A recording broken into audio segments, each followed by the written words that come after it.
All right. Well, hi, everyone. Welcome. We are going to be talking about Sankalpa today. And excuse me, for those of you at home, we have 4 participants today. You can't see them right now, although you'll get to see their faces when they talk. And we're doing that, as you probably know by now, just to keep it more interactive and to make sure that as teachers, we're covering information, answering questions that would be pertinent and relevant to you as 200-hour students. So thank you to Samantha, Sam, Amy, and Brenda today for being here with us for the next 3 hours. The big goal for this class today is for you to be able to write a Sankalpa. But obviously, before we get to that point, you need to know what the heck a Sankalpa is. And before we get to that point, we need a little yoga philosophy to support our understanding and to really wrap our heads around it better. So the big picture for today is we'll be talking a little bit about what yoga is in yoga philosophy, some big concepts like karma and dharma, and then how those tie into Sankalpa, which Sankalpa is kind of like a personal mission statement. And we'll get into that more. We'll talk quite a bit about defining it and really making sure there's understanding around it. But really getting that background will help you to understand how it's different than a Western, what we use in the West is affirmations. There is a difference here. And I'm really hoping to support your learning and understanding with some of the philosophy first. Then we'll talk Sankalpa, and then we'll get into some exercises to help you write one. And you might have one today. You might have a rough draft of one today. We'll see how it goes. That's the goal. So that is the big picture. That's the direction we're heading.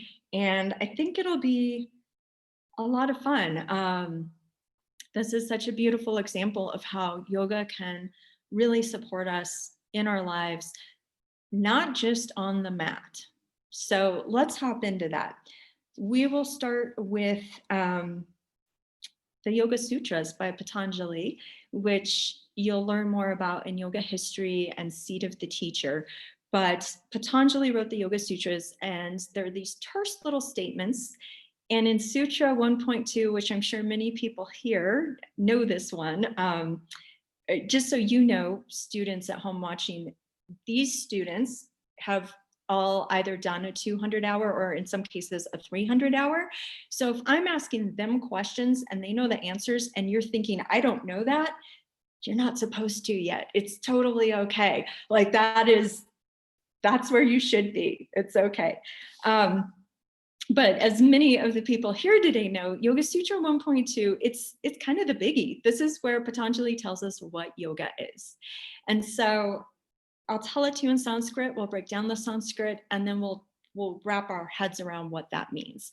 So Sutra 1.2, Yogash Chitta Vritti Narodaha. Yogash, yoga, right? Yoga is the first word. And then chitta, it's phonetically a CH sound, so CHITTA.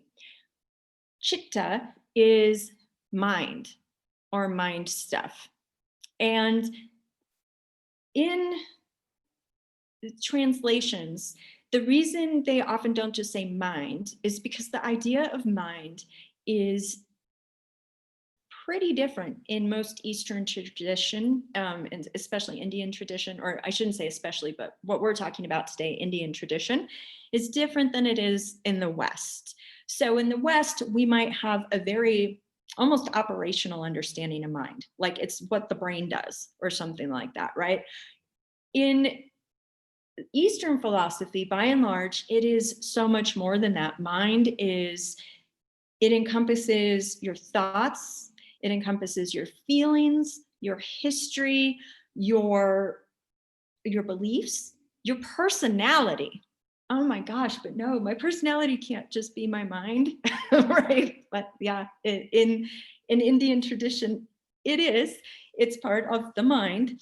And, your likes, your dislikes, all of these things. And here's where the essential problem comes in, is that we think we are that. And in yoga tradition, the teaching is, no, you're not your mind. And thinking you are your mind gets you into a lot of trouble. So we will talk more about what we really are in Seat of the Teacher and possibly History of Yoga. But for today, just know that mind is this big encompassing thing, but it's not really who you are. So that's yoga's chitta. And then the next word is vritti, V-R-T-T-I, vritti. And it's kind of like it sounds, it means whirl, which kind of like the whirls, that's like the pattern on your fingerprint, right? And that implies even this whirling action. So it's movement, it's fluctuation, it's whirling. And that is what the mind does, right? So if we see the mind like a pond, when there's external stimulus, like say the wind flowing over the surface of the pond, it creates ripples, it creates movement. That's the pond reacting to the stimulus. That's what we want to kind of work with here in yoga. So the next word is nirodha, which phonetically, well, it's Nirodha, and then there's like an H that makes a H at the end, nirodha. Yogesh Chitta Vritti Nirodha. Nirodha is cessation or stopping, or the state of something having stopped. So when we put this together, Patanjali is telling us yoga is the stopping of the mental fluctuations or the movements of the mind. So yoga occurs, as we all know, right? It's not when you get your leg behind your head, it's when you get that pond perfectly still. And when that happens, you start to realize you're more than that pond, which we'll get into that more later. The idea of nirodha is, and in the sutras in general, it's kind of this big goal. It's where we're trying to get to through our yoga practices, is this stopping of the mind so that we can be liberated from suffering. That's what liberation looks like. And it's a big goal. It's a lofty goal. So it can help to remember that we can do, the more we practice yoga on the mat, and by on the mat, I'm talking not just asana, I'm talking meditation, pranayama, the whole thing. The more we're practicing that slowing of the mind, calming of the ripples until there's stillness. Every time we achieve that, we're creating patterns of that so that we can achieve it better when we're not on the mat. And that's really where most of us need to have some support, because that's where we tend to make some choices that lead to pain and suffering for ourselves, right? So what can happen is, as we build the muscle of nirodha on the yoga mat, we get these little moments where there's a gap between stimulus and response, and we can choose our response. And that's important, because as householders, as people who are not somewhere in India in a remote place meditating for 5 or 6 or 7 or 8 hours a day, we have to act in this world, right? And we want to be very deliberate about our actions. And that means choosing our vrittis. So it means stopping them briefly and then choosing which vritti we're going to use. And this is something Patanjali talks about. There are helpful and harmful vrittis. There are ones that cause suffering and those that aren't harmful. Eventually, when we seek liberation, we're trying to rise above all the vrittis. But in the meantime, for most of us, we're like, well, let's just get some helpful ones going. In that little bit, that little pause that we've developed through our yoga practice, that little ability to step back, let's then practice again a technique Patanjali talks about, where we put the opposite thought or feeling in front of the harmful one, right? So we don't just stop a vritti, right? An action of the mind. We say, okay, I'm not going to choose that one anymore. Instead, I choose this. And this is something even in modern psychology they talk about again and again. Well, a lot of times it really shows how smart these yogis were and how much they had it figured out, because like I'm reading a book called The Gift by Dr. Judith Eger or Ager. Do any of you know her by chance? Yeah, Amy? She's this 93-year-old woman at the time of this recording who wrote a book called The Gift. She's a Holocaust survivor and a psychologist, I believe, or psychiatrist. I think clinical psychologist, I'm not sure. But, you know, she even says in her book over and over, like, you can't just stop a behavior. You can't just stop a thought or a habit. You've got to replace it with something else. And that's what we're doing as people out acting in the world, is choosing a better vritti. Now, the importance of the kind of vritti we choose affects our karma. So karma is the actual translation is action. And that, again, I think in the West, karma is this idea that gets really, we sometimes think of it as like a punishing God wagging his finger at us, being like, well, there's your karma for being a jerk. That's what you get. It's like the strict parent or something. And that's really not what the concept of karma is at all. It is instead, Dr. Edwin Bryant, who is one of just the greatest modern yoga scholars and practitioners. He's a Vaishnava. Or Vaishnavite. He says a better definition for us in the West to help us understand it might be causal action. Causal, the word cause itself, if you look it up, you cannot define it without the word effect. And vice versa, right? You can't define effect without it having a cause. So within the word cause, there is the seed of the effect. So when we have causal action, it is implied there is an effect. So karma, inherent in karma, is all of that. It's that original action, but it's also its effect. And another great writer, Eknath Easwaran, he somewhere in one of his books says it's all karma is a reasonable result. Right? So if you yell down into an empty well, like you suck, that's what's going to come back at you.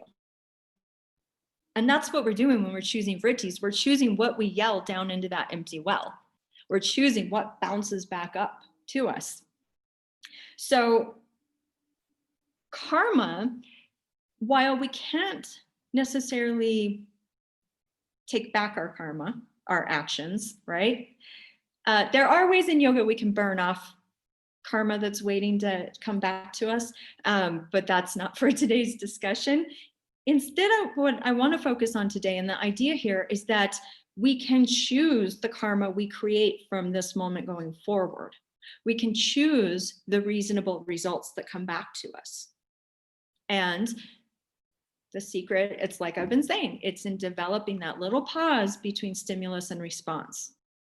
And in yoga, that's really, well, in life, that's where power is. Power isn't a role we play. Your job, that's just another vritti. That's just anything you think you are: doctor, lawyer, cashier, server, yoga teacher. These are just vrittis you identify with. They're not your true nature, right? So what true power is, it's not that. It's not what you own. It's not anything that's temporary, but there is power in being able to step back, to stop the waves, and to decide how we're going to respond, right? And within that, then we can choose kindness, compassion, discernment. We can choose to breathe, right? So that is what we're going for, so that then the karma that comes back to us is less painful. And eventually in yoga, you want to overcome all karma, even the pleasant, because ultimately even the pleasant stuff ends too, and that causes its own suffering. But there is this idea for householders that we want to create the most helpful karma for ourselves on our path that we can. And this is a way to do that. Like I mentioned, the sutras, let me just put a pin in that and see if there's any questions, because I said a lot and I've still want to get into Dharma. And I think now I'll just see if there's any comments or questions. Yeah, Sam. A thought came to me when you were talking about chitta. Is samskaras fall under that? Yes. So the question was, do samskaras, SAMSKARA, and then S makes it plural, do samskaras fall under chitta?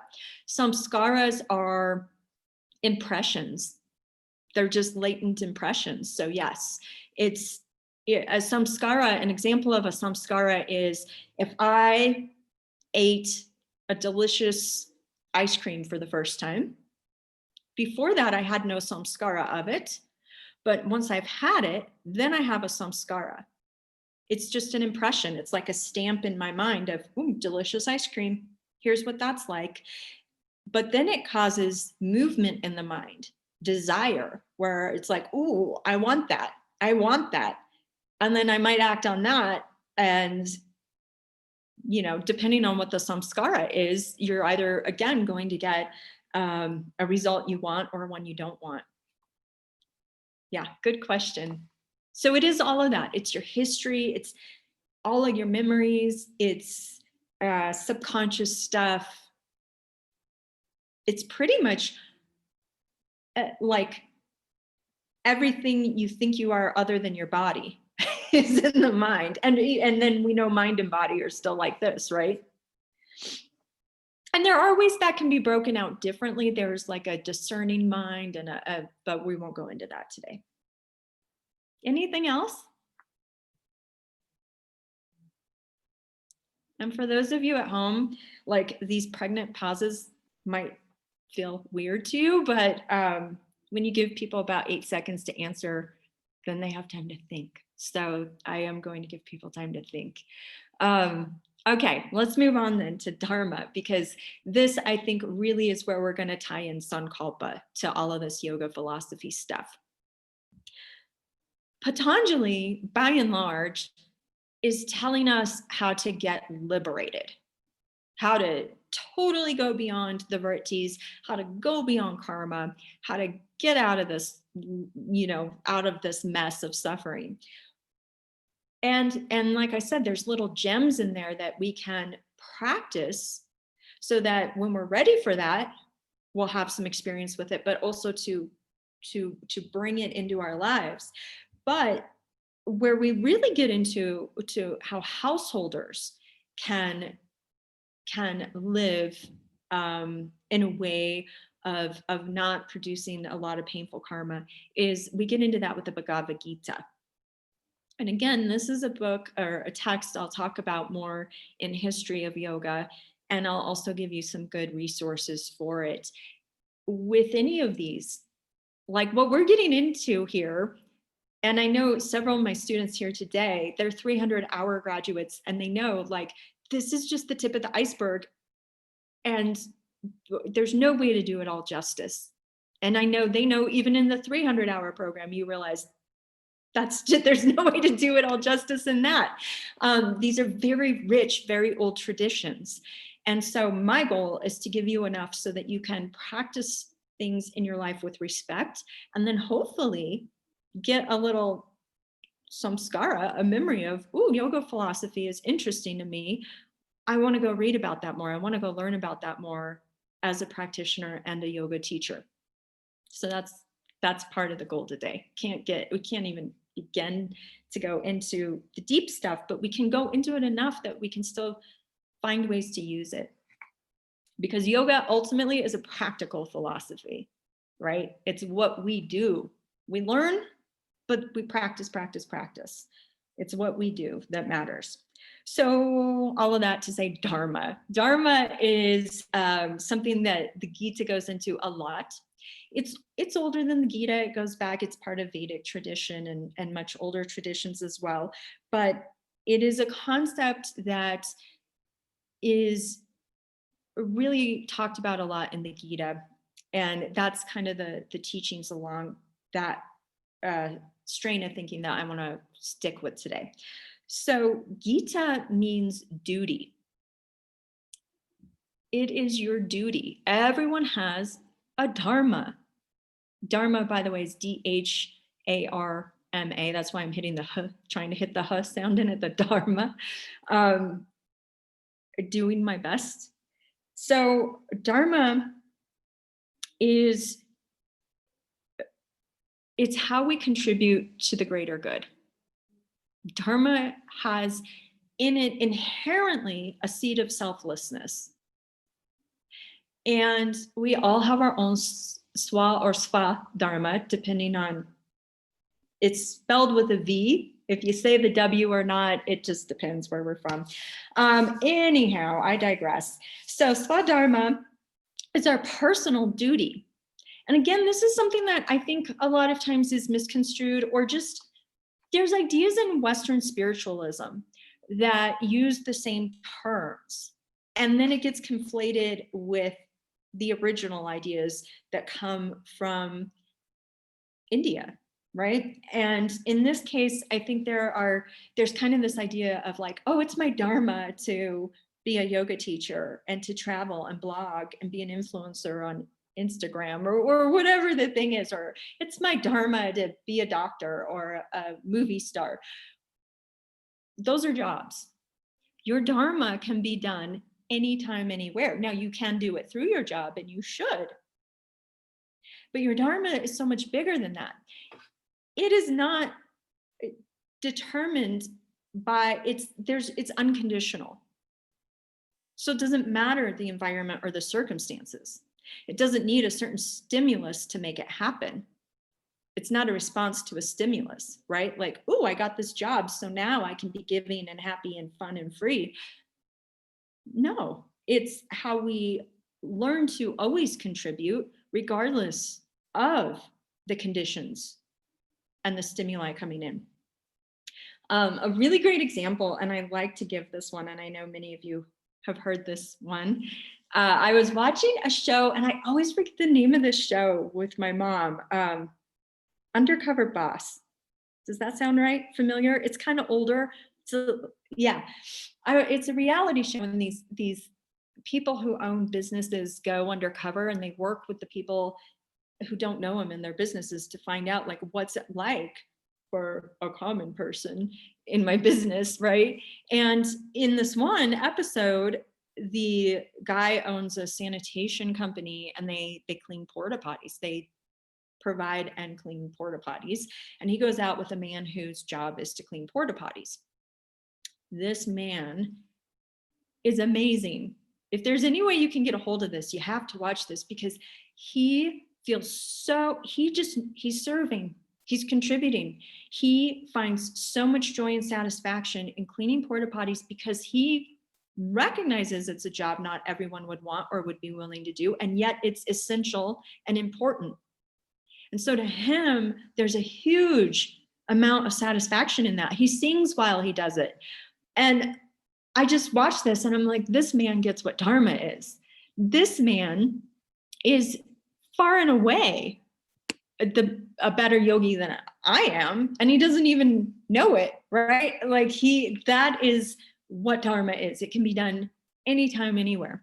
Your purpose is so much greater than your job. And your contribution is so much greater than that. It can be done when you're, sitting with your elderly parents, or it can be done when you're walking your dog. It can be done talking to a stranger. So there are several ways. I'm gonna just realize I had my ringer on, so I'm going to turn that off so it doesn't interrupt us. It made a little buzzing, and I was like, yeah, it'll definitely ring, knowing how this goes. So anyhow, that's Dharma, and what, again, we can't get into a lot of depth with it, but the Gita says dharmic actions. So it negates in Sanskrit. So just like it does oftentimes in English, right? Like asexual without sexuality, I guess would be the definition there. The in front of it takes away the meaning. So dharmic actions that go against dharma, that are selfish, that are, done with attachment, especially to results, that are just done for certain results. These done from desire, they create karma, particularly the kind that we don't really want. And so it is in following our dharma, Gita says, act in the world.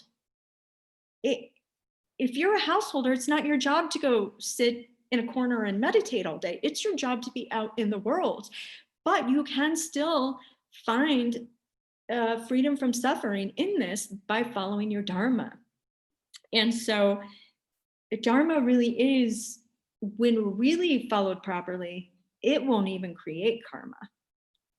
However, if we get really close, that'd be doing it with no attachment to the fruits of the action, just totally giving it up to a source greater than ourselves, acting without any fretting or worry about how it turns out, totally for the greater good. Now, if we could do that, we wouldn't be accumulating karma at all. Most of us aren't there. So how close can we get? Well, we can really keep dharma close in our hearts so that we get as close to it as we can. So we choose that vritti and get karma that's a little less painful, a little better, a little more helpful along the path toward liberation ultimately. And then when we get to Sankalpa, and we'll talk about this more as well, but it really is just a statement of our dharma. It's our mission statement. And that, because it's a statement, it's in words, it is a vritti. So when we apply this vritti, when we choose this vritti, we are doing what Patanjali talks about, where we are placing the opposite in front of the harmful or pain-causing vritti. We are choosing one. We're stopping and we're choosing a different one.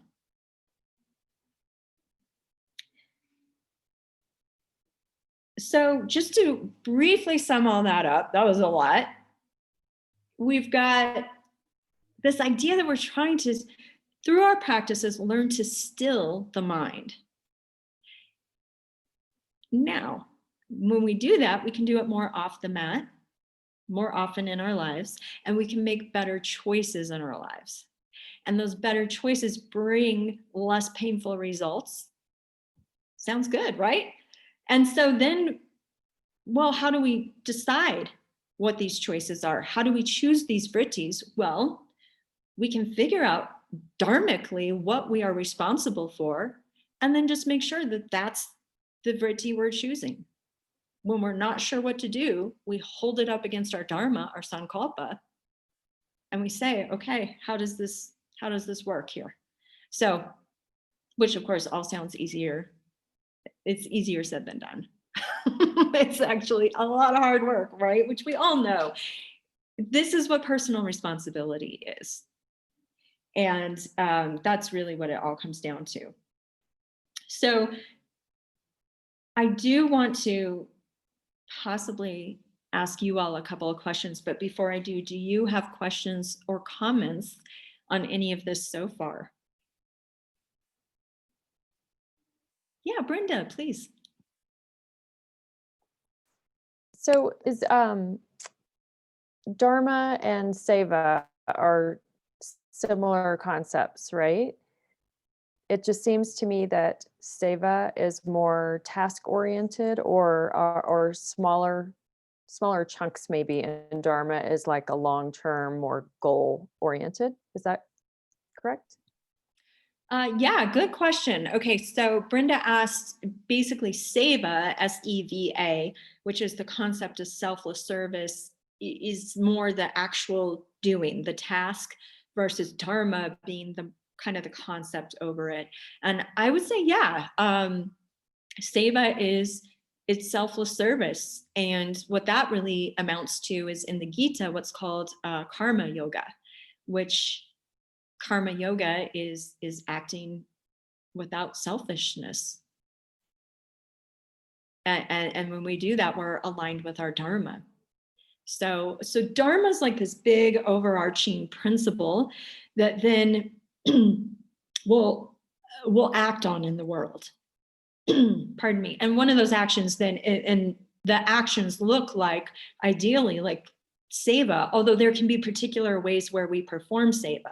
So ultimately, big ideas, we'd like every action to be selfless service, right? And that is what the Gita is teaching us to do. And that's called karma yoga, is trying to do this. But, or the yoga of action, right? It's like, how do you act in the world? Well, you act selflessly and you act dharmically. But a lot of times seva also just is a particular service, a particular, here's how I go and I work at a charity each week kind of thing. Yeah, really good question. Thank you. Anything else? Yeah, Sam. It's a comment about karma. And one of the ways that I like looking at it is the result that happens at the back end of something versus at the front end. And sometimes the back end is where you go, oh, not exactly what I wanted to do. And then sometimes it gets a little faster as you go down. And that was one of the ways I was thinking of karma is that, well, like, especially with you were saying, taking that pause and choosing.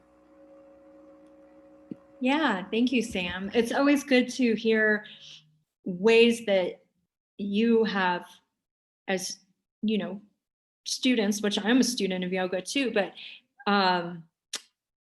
wrapped your head around it and what words and ideas have worked for you and frameworks. So yeah, very good. Thank you.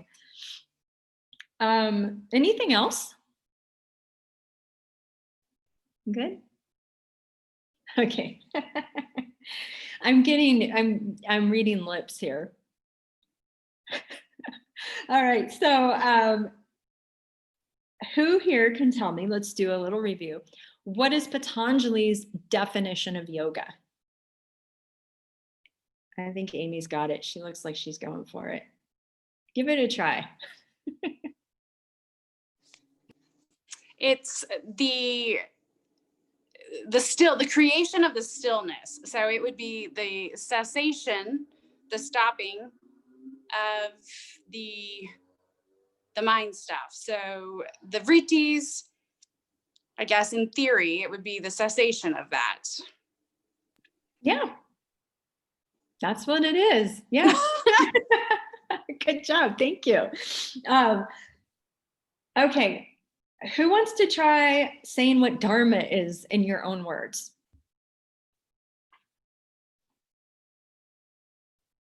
Anyone? Oh, Samantha, you've been so quiet. Give it a try. She always is quiet, and then I call on her and she's got something like wonderful to say. Oh my gosh. Well, you just blew it there. You set me up. Imagine one of your daughters is asking, so you can really, you don't have to, like, what language would you use, if that helps? I would say it is your life's purpose, the reason that you're here. And it's usually something that you feel very passionate about. Close. You've got the big picture. What's really important is it's to uphold the greater good. So that seed of selflessness is key. You can be passionate about eating ice cream, and it's not necessarily your dharma. I got this vegan ice cream this weekend. I don't ever eat ice cream, and I got some this weekend. So I've got this samskara now, this imprint that's like making me talk about ice cream a lot. Cool. All right. Thank you. And then how would you, well, I feel like Sam did this. My next one was just how would you describe karma to someone? And I think you really explained that well. So good work. Okay, cool. Well, let's move into Sankalpa a little more now. And from this point forward, some things that you might want to have on hand, and I'm sorry for my students here, I didn't warn you about this. We will be doing some journaling type stuff later and writing. So if you don't have paper or anything to write with, go grab that. And you'll want your worksheets. That is in, for those of you watching the pre-recorded version, this is in your manual. This is the one called Sankalpa and Vikalpa. So I would love to hear a different voice. Do you all have that with you? Yeah? Okay. Sam's saying, would you mind just reading that little, you see where it says Sankalpa at the top, and then it starts with the word known. Will you just read that, please? Sankalpa, known as the heart's deepest desire. A sankalpa is a sacred vow, a resolve. It is a short statement of intent. Keep going. Nope, that's good. Thank you. So, yeah, your Sankalpa, the reason it's known as the heart's deepest desire is because your heart, your highest self, your deepest self doesn't really desire ice cream. It desires, it wants to uphold the greatest good for all. And that it is in line with Dharma. So the heart's deepest desire is in itself, it's inherently selfless. It's inherently giving and compassionate. It is a sacred vow and a resolve, because when you figure out what yours is, it's really, it's solemn. This is something that is going to steer my life and my choices and how I treat others and how I treat myself. So it's a pretty big deal. And here it says it's a short statement of intent. The intention being to really keep us on our path of Dharma. And when we use this statement, it can imbue circumstances and purpose with purpose and meaning. So when we're like, okay, I know that my Dharma can be done even when I'm in a porta potty, but I'm just not feeling it right now, and I'm starting to feel real grumpy about it. We can instead go, oh, let's stop. And then say our Sankalpa, and it imbues those actions with meaning, because, oh, here I am, I'm performing my Dharma, I'm doing my Sankalpa. So, like I said, it's really a statement of your Dharma in a lot of ways. San is connection with the highest truth. Kalpa is a rule above all others to live by. So it is a rule, it's a duty, your duty. It's not just a universal suggestion that you should, contribute to the greater good. This is like what we're really supposed to be doing. And Sankalpa helps us to do this. So when we are living our Sankalpa, our Dharma, we are doing this. Let's see. Linda, do you have it in front of you? Can you please read this section that starts with the heart's deepest desire? And just read that little paragraph right there. Sure. The heart's deepest desire is selfless and helps us harness the will, which left to its own devices will act selfishly and create painful karma for us. Our deepest, truest nature is selfless, so our heart's deepest desire must also be selfless to be a true Sankalpa. Thank you. Okay, that was a little clunky the way I worded all of that, but basically a lot of it just reiterates what I've said. Your heart's truest desire is selfless, and that helps us to get our will, which our will is of the mind, right? We sometimes think willpower, I need more willpower. Well, willpower usually means I need more of what I need. I'm going to be selfish here. It can mean that. Will, enforcing our will on others, right? So the mind kind of has a will of its own, and it will really convince us it's doing wonderful things for us. And again, this is where we step back and we go, I'm going to harness that energy and redirect it. I'm going to take those vrittis and choose other ones. And so therefore, for a true Sankalpa, to have a true Sankalpa, it's got to have that seed of selflessness in it. It also, much like Dharma, because it's a statement of your Dharma, it should be able to be done anywhere. So your Sankalpa is something you can do when you are 95 years old in a nursing home. Ideally, it can be done there. It can be done when you're, taking care of your child or teaching school or having dinner with your family. Sankalpa, again, is not circumstance dependent. It's not conditional. So we each have an overarching lifelong Sankalpa. And it's not like it's not like it was whispered into our cells when we were born. It's just, this is our Dharma, and we're just trying to put some words around it, right? It helps us to fulfill our Swadharma. And it says here, think of it as a personal mission statement. So I want to give you a few examples I've heard over the years, just so you can kind of see, like, especially if you haven't worked with Sankalpa before, you might be thinking, but what does a personal mission statement, a Dharma mission statement, what is this? What does this even sound like? It can be, they're generally fairly short, because if it gets too long, then our minds start to wander and it kind of loses its efficacy. But it could be as simple as I am love. Maybe that's it. Here's one. By virtue of being me, I contribute to the lives of others. With both playfulness and steadfastness, I share who I am. Sounds good, right? From an infinite well of love and creativity, I make a difference. I am a person of strength and kindness. With compassion and humility, I share what knowledge I have. So these are just examples. We'll talk more about it when we'll get into a portion today where we're going to write them. Those are examples of the big overarching ones that you might have your whole life. There are also, maybe if that's like the umbrella Sankalpa, there can be smaller ones that you can use for more short-term goals. They can be a little more like, maybe like Western affirmations, and they can be a little goal oriented. However, they still need that seed of selflessness. So for instance, I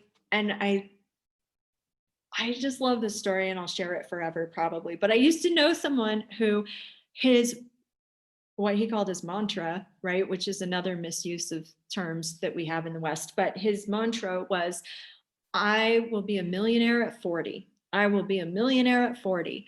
I will be a millionaire at 40. And that's an affirmation. And yikes, I'm not sure what kind of vritti he created with that for himself. And from that vritti, what kind of actions ensued, and therefore what kind of karma. But that is why we want to be very careful, even when we're looking at goals. Can we get underneath it to how it can be something that we still do for the greater good, right? And that's really where I would draw the line between Western kind of affirmations and what we're talking about here. Although by and large, when we talk Sankalpa, generally we're talking big picture one. And we'll get into more of that later. you don't have to get too uptight about like sticking with it forever. It will change over time.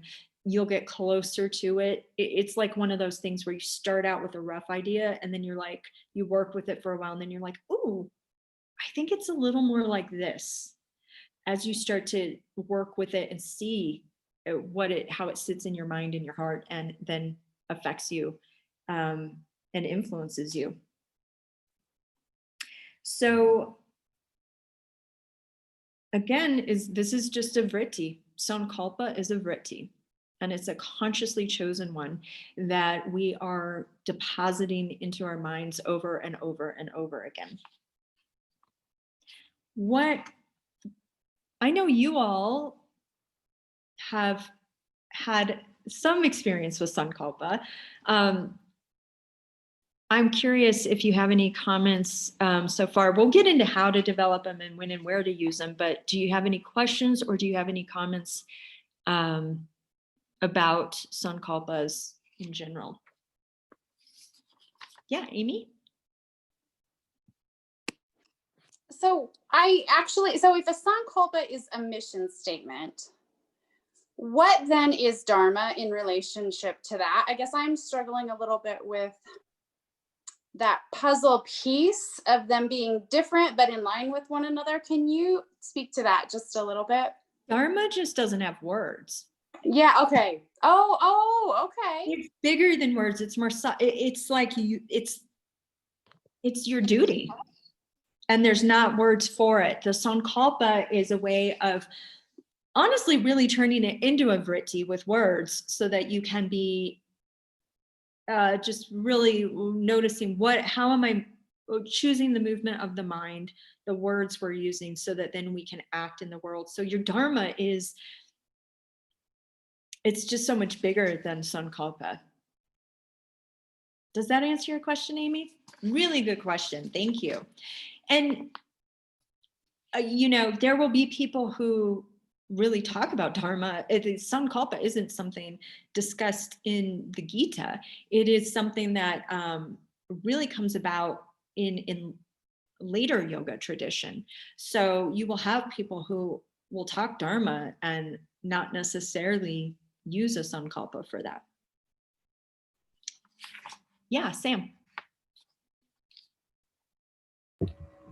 I'm still struggling with trying to differentiate between Sankalpa and affirmations.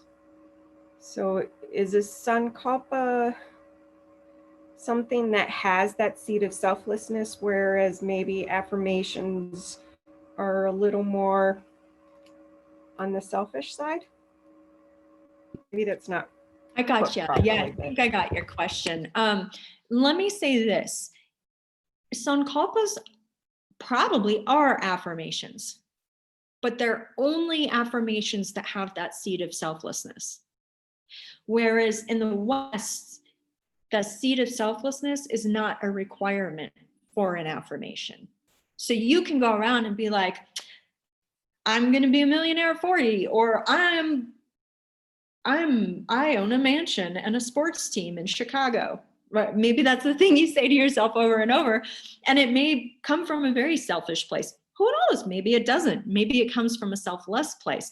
But the other thing I'd add to that is notice those are conditional. If I'm saying I am a millionaire at 40, there's only one way that affirmation comes true. If I'm a millionaire by the time I'm 40. If, however, I'm saying I am love, that's not conditional. That's going to happen whether I'm a millionaire at 40 or not, if I choose it to. That can happen whether my car breaks down, whether I'm driving a brand new Mercedes off the lot. So I would say there's this, on top of it being having a seed of selflessness, it's also something that is unconditional, that you can apply it unconditionally. Does that answer your question? Okay, good. What else? Anything else right now?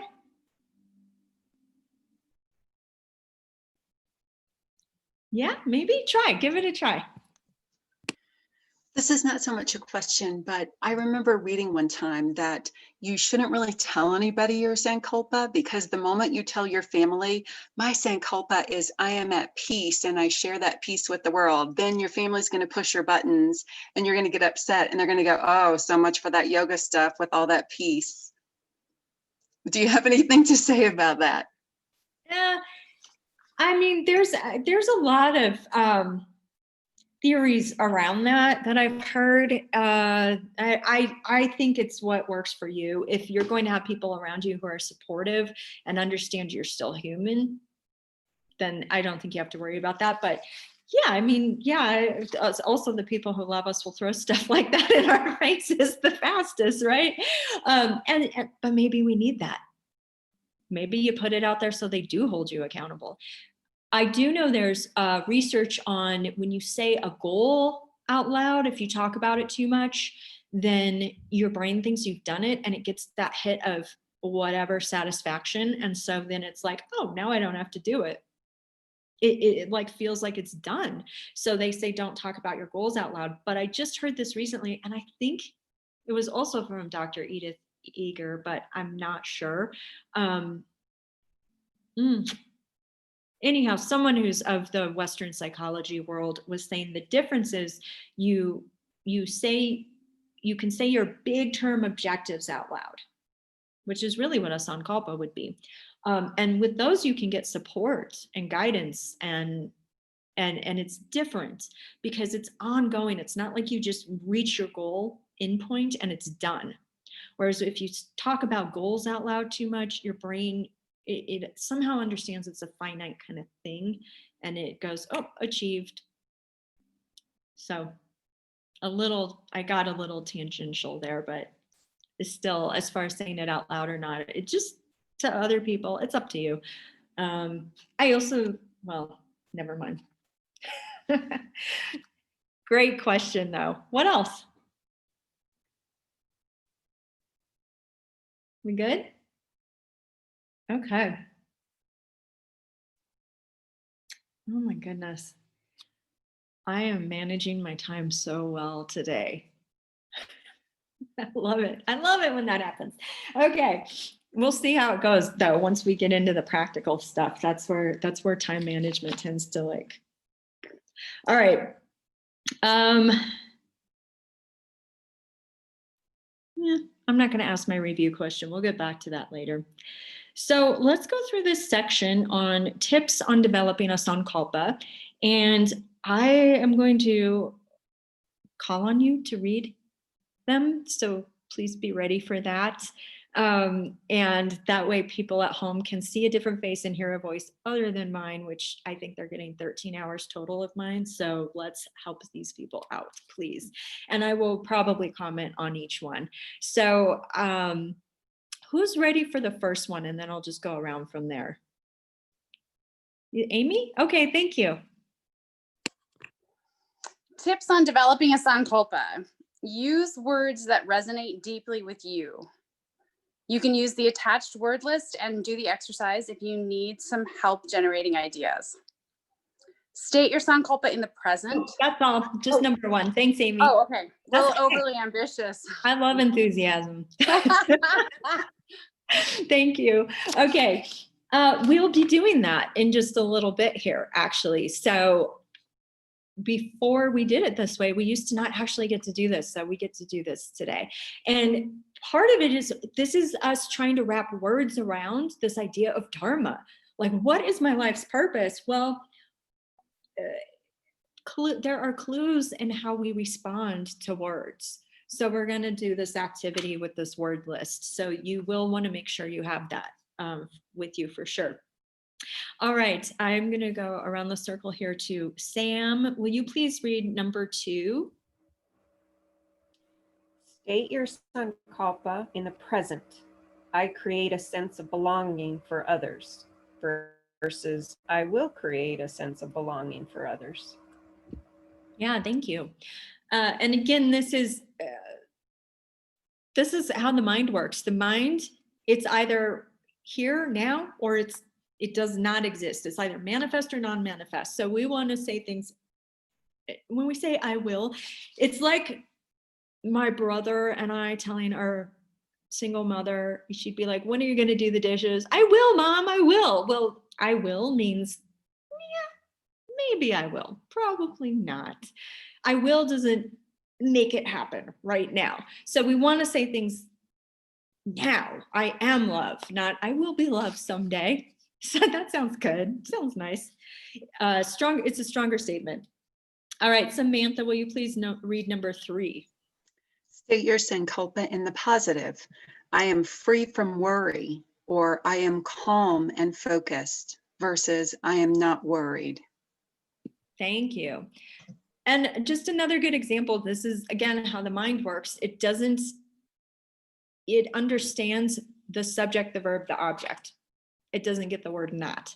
So if you're saying to yourself, this is why in hypnosis, if they're treating you for, like, say you're doing hypnosis to stop smoking cigarettes, you'll say things like, I am free of cigarettes, or I am free of addiction to cigarettes, rather than I don't smoke cigarettes, because your brain just reads that as I do smoke cigarettes. I do smoke cigarettes. So we want to frame things in the positive. All right, Brenda, will you please read number 4? Ask yourself, is this selfless? Will others benefit from this? Yeah, and I think we've talked about that a lot. I do want to say, I know there can be compassion fatigue. Now, it doesn't mean, by the way, that you don't take care of yourself, by the way, when you practice your Dharma, when you're on that path. There's balance to everything. And if you get yourself so fatigued and so tired that then you can't contribute, then it was adharmic in the first place. All right, so we'll just keep going around. Amy, will you read number 5, please? For your life Sankalpa, do your best and let it evolve as you use it. Let go of perfection. Yeah, I think that is a key one. We do, in our 300-hour training, we write them. So some of the people here have written them today. And I know, I'm just curious, and I know people at home can't see a show of hands, but those of you who've written ones, have they changed over time? So I'm getting I'm getting big nods, I'm getting, I will say mine has changed quite a bit and keeps evolving. And, supposedly when you finally do enough work with it, it gets to a point where you have it and it doesn't need any more evolution. It won't take any more iterations. But if you just try to get the perfect one to start, perfection is an excuse to not do anything. That's all I'm going to say. It's an excuse to procrastinate. You won't do it if you think you have to be perfect. All right. And then let's see. Sam, will you read number 6, please? For your life Sankalpa, consider your strengths that stretch back to childhood.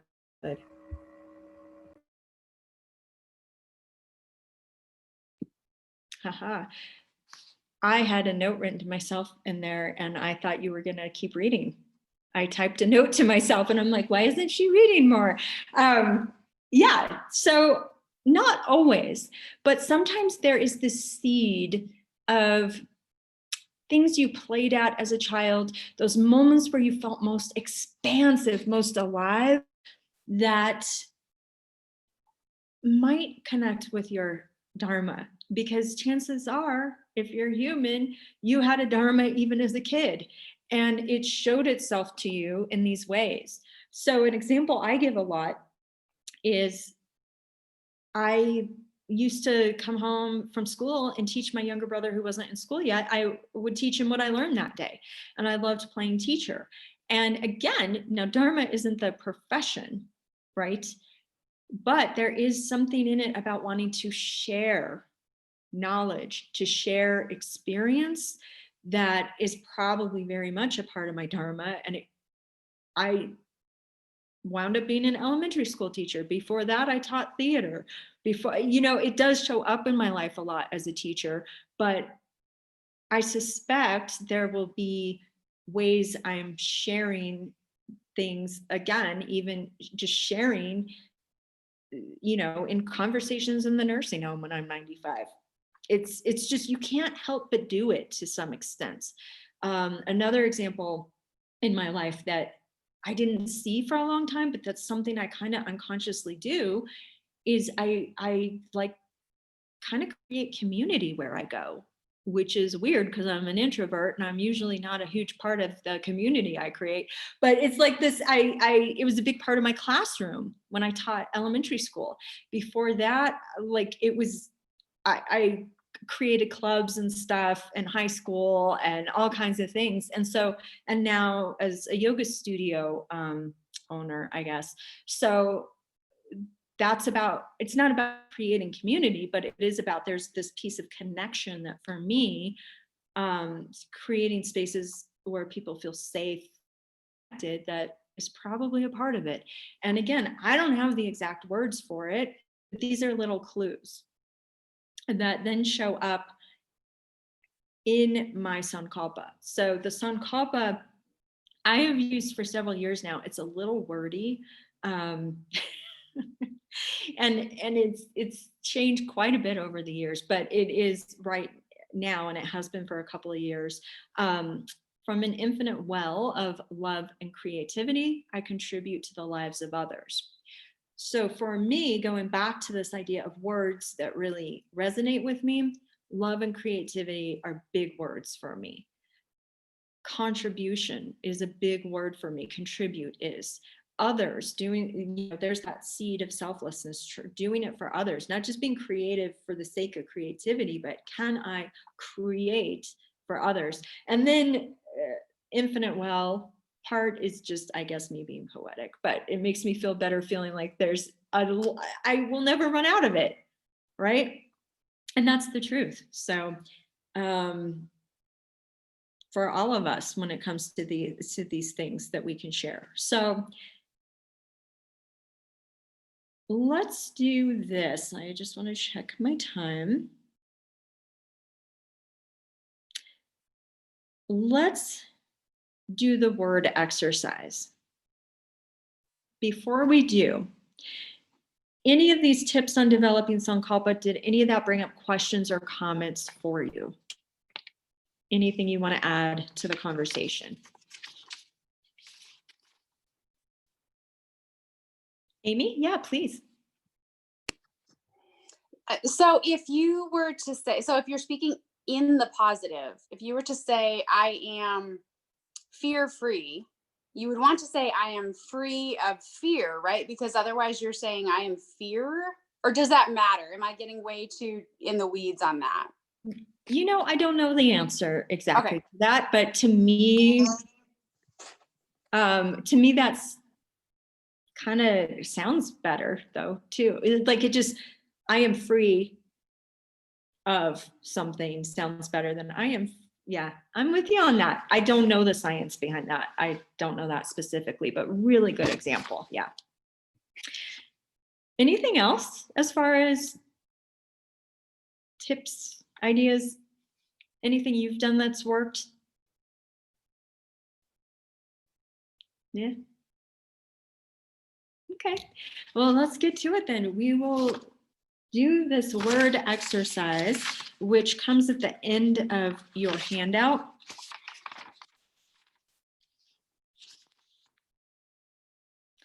And what we're going to do here is you will go through this list of words, and I want you to do it with as little deliberation as possible. I know some of you think too hard. I'm in that camp too. We were talking about this yesterday when we were filming. Like it's hard sometimes because you're like, well, I like that word, but not always, and not in this sense. Just your gut reaction. What we'll do is I am going to give you, let's do 15 minutes total Now, if it's not enough time, I'm challenging you to make it enough time so that you're not thinking about it too hard. Okay. You can always come back. If you're like, I didn't get enough time or I didn't think enough, then you can always redo it. But 15 minutes, first round, you're just going to go through and put a star next to each word that kind of resonates with you or resonates a lot. Or there might be a version of the word. So there might be, like, for instance, maybe when you get to cheerfulness, well, maybe not that word, but cheer. You like the word cheer. If there's some version of the word that you like, still put a star next to it, because you can change these around for when you're writing your Sankalpa. It's just to kind of give you some arrows to point you in the right direction. So you'll go through this long list of words first, and you're just going to put a star next to every word that resonates with you. And you might, I went through this again. I've done this exercise before, but I did it again the other day. And I wound up with 64 words the first time. It says on here, narrow it to 25. I think it's easier to start just with not trying to count, just your initial instincts. Then if you're like me and you had 64, you're not going to try to get it down to 15. Then you'll try to get it down to 25. Then you'll get that down. This is killing your darlings, right? Being brutal. You're gonna love words and you're still gonna scratch them off your list until you get down to 5, maybe 3, but no more than 5. And yeah, so before we start, what questions do you have? Anything? Yeah, Brenda. So these are words that resonate with you that are not necessarily characteristic of you, but things that you aspire to, maybe, right? Yeah. Or yeah, okay. Yeah. Oh, is her name Marie Kondo, who does the spark joy, right? You only keep things that spark joy. You're looking for words that spark joy. Okay. And what I'll say too, if you get done early, then you could start writing, maybe play around with some of the words. Are there certain words you like together? Things like that. But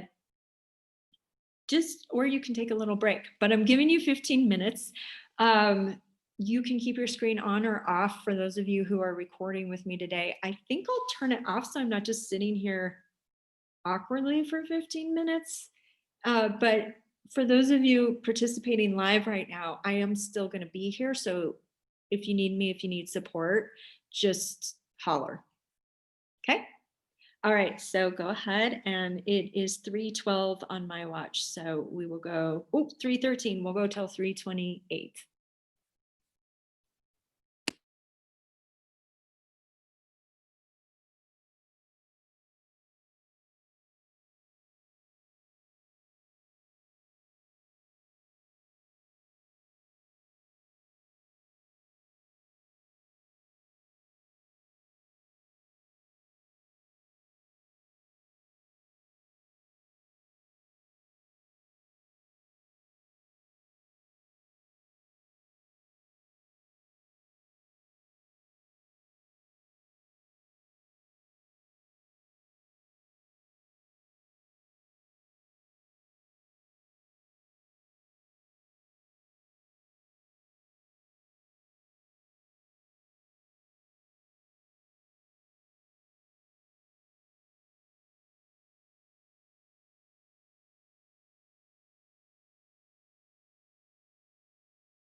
5 more minutes.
All right, start to come on back.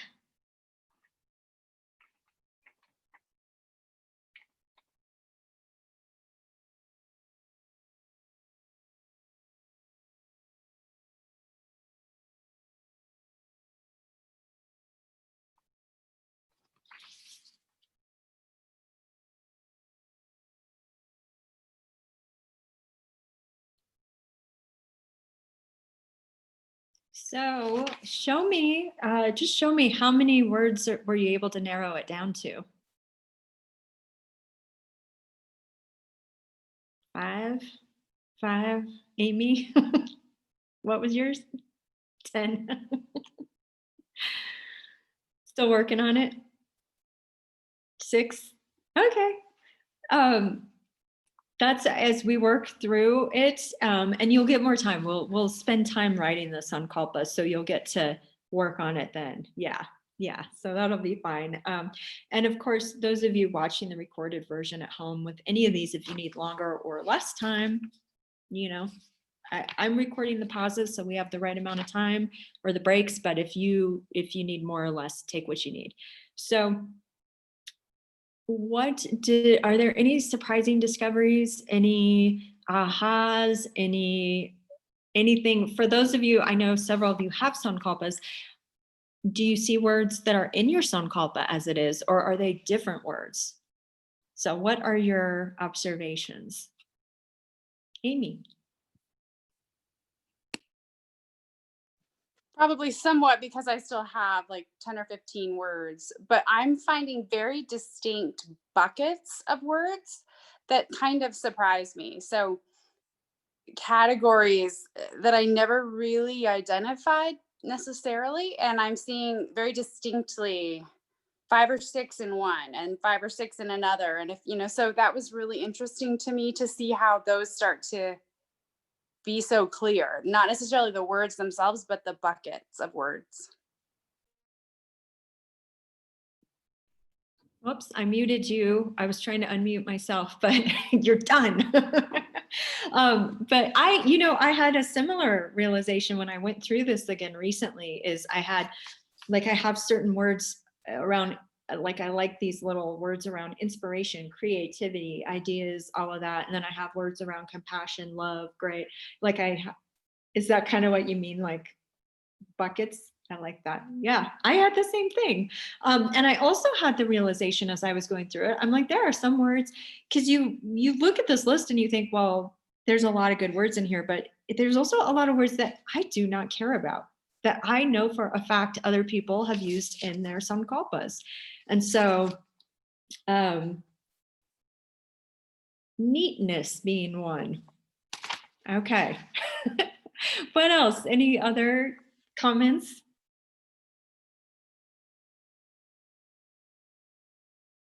And it's okay if not. Yeah, Samantha. I started this exercise before this time because I know I'm one of those people that's going to overthink everything. So I started it earlier. So I narrowed it down to 94 the first time. And then I kept, yeah. But then like you guys were saying, I found categories of words, and then it was kind of well, which one of those really is what applies best to me and what I think my Dharma is and that kind of thing. But I think the thing that I am realizing right now is doing this again. I've done this exercise before, and doing it again, I think may change my Sankalpa again. Although I think like the overall theme of it is going to be very similar, but I think I may change the wording and maybe add in a few different words that really resonate with me. Cool. Thank you for sharing. I love that you started with 94. I think I could have. And I love that you cheated and started ahead of time. Like, I know what we're in for today.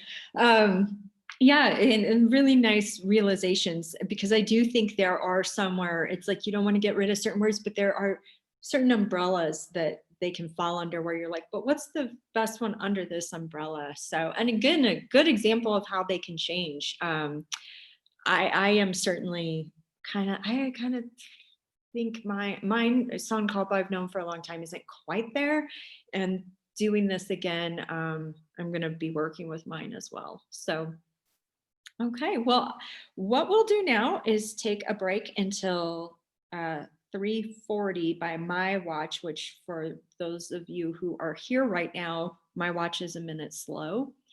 So just know that. I don't know why. My phone is, my watch is. But we'll come back at 3:40. So move around. Those of you at home, please do take a break. Move, refresh your brain, drink some water, get something to eat. And we'll be back in a little bit.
All right. We are back. It felt good to move. It's such, those of you watching the recording, it's like 10 degrees today or something. And with the wind chill, I don't even know. And sitting, it's like, it's harder when it's cold, huh? So anyhow, I hope everyone got some movement. We will hop back in. So this last section, we'll talk about how and when to use it. We'll work on developing our sankalpas, and then we'll get a little bit into the other side of it, the vikalpas. So we'll see how time goes with that, how much we can get into that or not.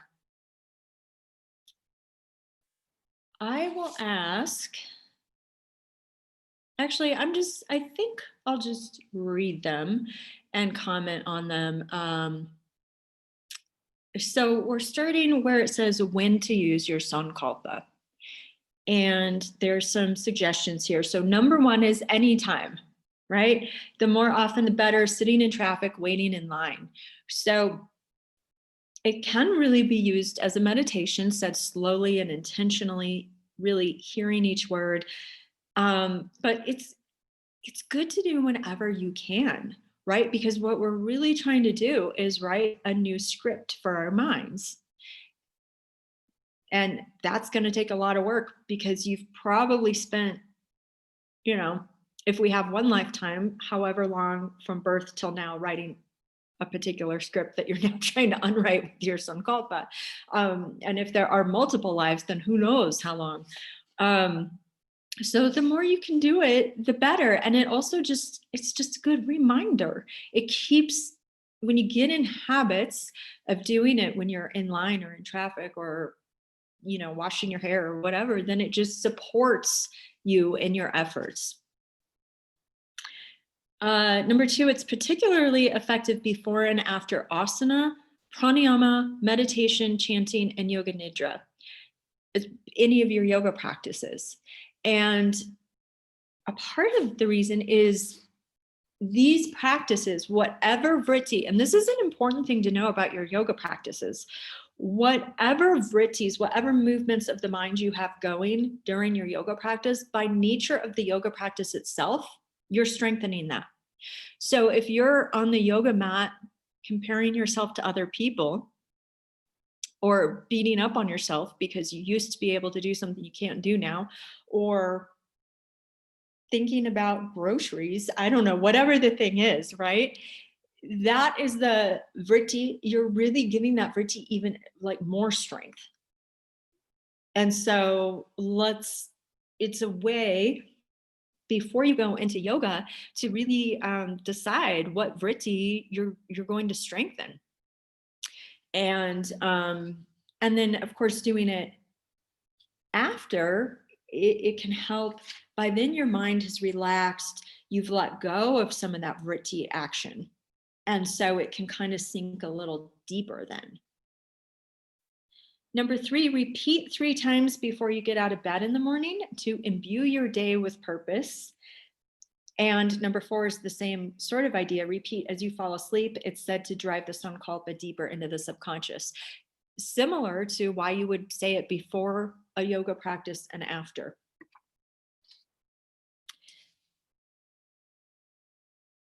How to use your sankalpa. So, like I said, there's all kinds of ways you can do it. You can just repeat it over and over and over while you're washing your hair. You can, generally it's done 3 times, like when we're doing it with our yoga practice. It would be done silently, generally, although if we have time for a meditation today, I'll take you through a technique where you go from out loud to whisper to silent. And that just, you'll see if we get there. If not, play with that and try that and see what that's like for you too.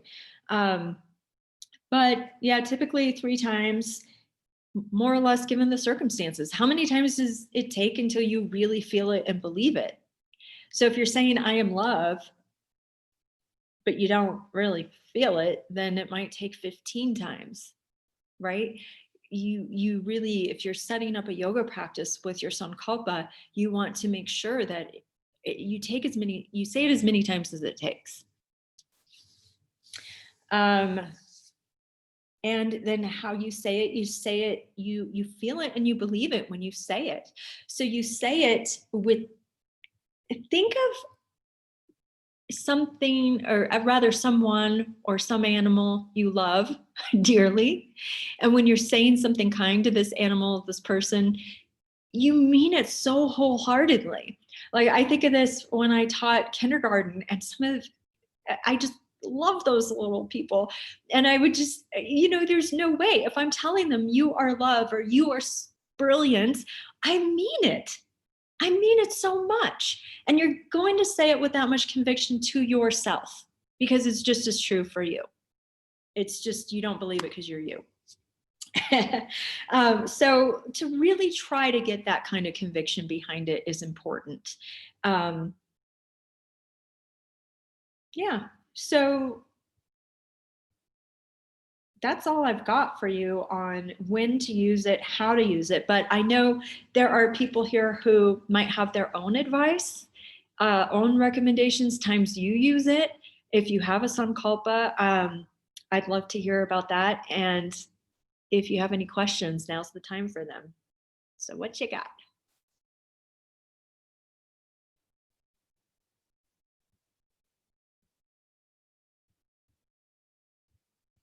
Here comes Amy.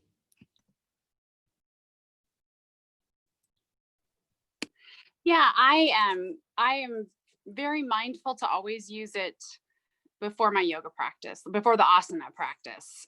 I mean, specifically. And specifically, it's powerful when I'm in a state that I don't want to aggravate. So if I'm feeling really self-critical, that is an energy that I can exacerbate if I'm not careful. And so really using this to override that, I guess, for lack of a better way of saying it, is helpful because I know that when I'm in asana, I'm generating more of whatever it is that I've got on the tape player in my head, so that it really does help me kind of override negativity, I guess. Yeah, beautifully said, Amy. Thank you. And I don't know about you all, but it doesn't work every time. I mean, right? We have a lot of programming we're trying to undo, as I mentioned before. And so there are times where you're saying your Sankalpa and you're just like, I'm love. And that's a part of it. That is a part of it's a practice, just like any practice. Most of your meditation practice is not actually meditating. It's coming back to trying to meditate, right? And this is a practice too. It's retraining the mind and just being gentle with yourself and realizing it takes time. All of these practices take time, which is something Patanjali says too, is your practice, you've really got a good practice going when you're doing it steadily over a long period of time and with enthusiasm. And so the consistency matters. It really does add up for a lot. Okay, any questions or comments on any of that? Okay, well, we will move into taking some time to write a rough draft Sankalpa, and I want to set you up with a few thoughts first. First off, your word list. You might have a word that isn't on this list that you love, so please don't let this limit you by any means. If you go to write the Sankalpa and you're just not feeling it, I would take you back to under the section, what's the section called? Tips on developing one, number 6, considering your strengths that stretch back to childhood. If you just can't get a Sankalpa really formulated today, instead, maybe spend a little time journaling on what are some things you just naturally tend to do no matter what, even if you're not trying to do them. What ever since being a kid has made you feel expansive, okay? Or even what are words other people would use to describe some of your abilities and strengths in life. Now, not that that's all this is, but these are just things to help guide you toward it. So, but if you've got your word list and you're ready to dive in, you have a couple of choices. Those of you at home, you can either try to write your big overarching life's Sankalpa, holding very loosely to that idea. So with the idea that this is a rough draft, a very rough draft, and that's all you're going for today. Don't let the perfection hold you back. Or you can write one for teacher training. Maybe you need something to be your touchstone, your why for teacher training. And that'd be a smaller Sankalpa. But like I said, we can use them as long as there's that seed of selflessness in it. Now, this would be not as much of a true Sankalpa because it is conditional. It's during teacher training, but we still want that seed of selflessness in it. And it still is Sankalpa-ish enough that we can certainly work with it and use it for redirecting vrittis. You know, when you're in teacher training and you get overwhelmed or get imposter syndrome or whatever, then it can really help get you through it. Now, for those of you here, if you have a Sankalpa and you want to try to rework it or see if you come up with another one, just out of curiosity, that's great. Or if you have something more specific in your life and you want to do kind of a mini one, you can do that. I think that's it. So yeah, use those words as guideposts. You might throw all of them out. If you just can't get to it today, it could be just you need to do a little more reflecting and writing. And yeah, and I know, before we go on, I want to give, especially for students who are newer to Sankalpa, I want to give you a little framework you can use. So it can be really helpful. I lost my place because I went back. It can be helpful. You don't have to do it this way, but just to get you going, just to get you writing, right? Maybe you try to write 15 Sankalpas today, just as fast as you can. And that's great. You can start with the word with, and then use a couple of your words, and then the phrase works through me. So what I mean by that is with hope and courage, the brilliance of spirit works through me, as an example. Or similarly, with love and creativity, I contribute to others. So kind of a prepositional phrase that has some of those words. The other thing, here's another example, by virtue of being me. Or you could say by being creative and kind, comma, I contribute with love and devotion. You can put them there. So the other example is to use an I am statement. And it could be I am love, creativity, and kindness. It might just be you're listing your words. It might be one word. It might be 5 words. It gets a little garbled. I would even say it 5, but play around with maybe those 2 frameworks, especially if you're stuck. And yeah, and we'll take, let's see, how long are we going to work on this for? Samantha, you're not going to like what I'm about to say. We're going to work on this for 10 minutes. So that's where you get to let go of perfection, and because perfection will make you procrastinate. Just get to it and write something that's totally imperfect. Okay. And again, I will be off screen, but I'm here. So for those of you who are live, just let me know if you need any support. My watch says 3:54, so we'll come back at 4 after, and I'll give you a little warning when we're about done.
take this last minute to write down any thoughts that you're in the middle of, anything you want to come back to later.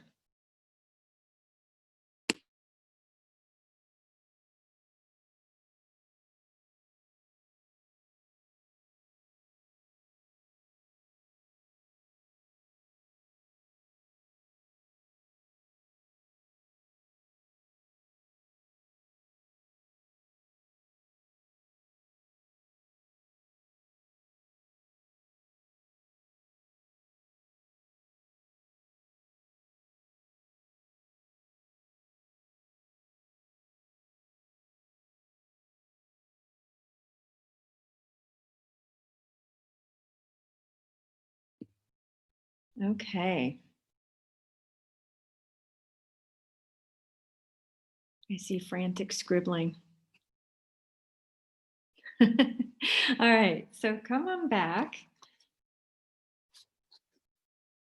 Although keep your pen close to you because I'm going to have you write something else down in just a moment. So one of the things we know that helps us develop habits is to have a cue, something that when we see it or do it, we loop the two together, right? So it could be every time I brush my teeth, I'm going to say my Sankalpa. I'd like you to take, every time I go to bed, I say it, or something like that. But I'd like you to take a minute to write down 3 cues, 3 things where you can link your Sankalpa to a habit you already have.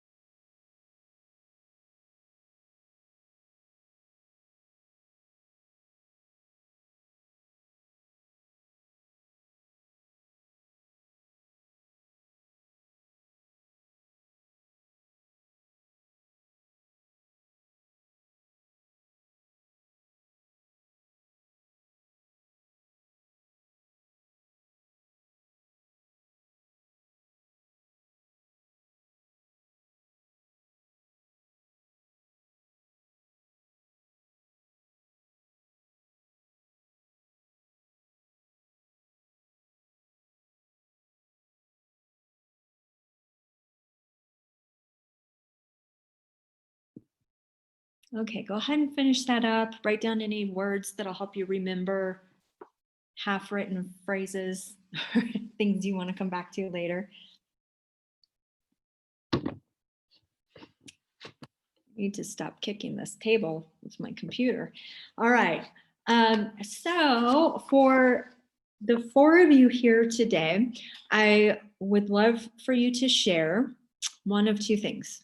Either when you plan on using your Sankalpa, what your plan is, or if you're comfortable sharing your Sankalpa with recognizing early rough draft, very initial stages, right? Sharing your Sankalpa and a little bit of what was any challenges that came up when you were writing it? What surprised you about it? Anything you'd like to share along that way, or even just a little bit of the thinking behind it. Okay. So who would like to go first? No one. Okay, Sam, thank you.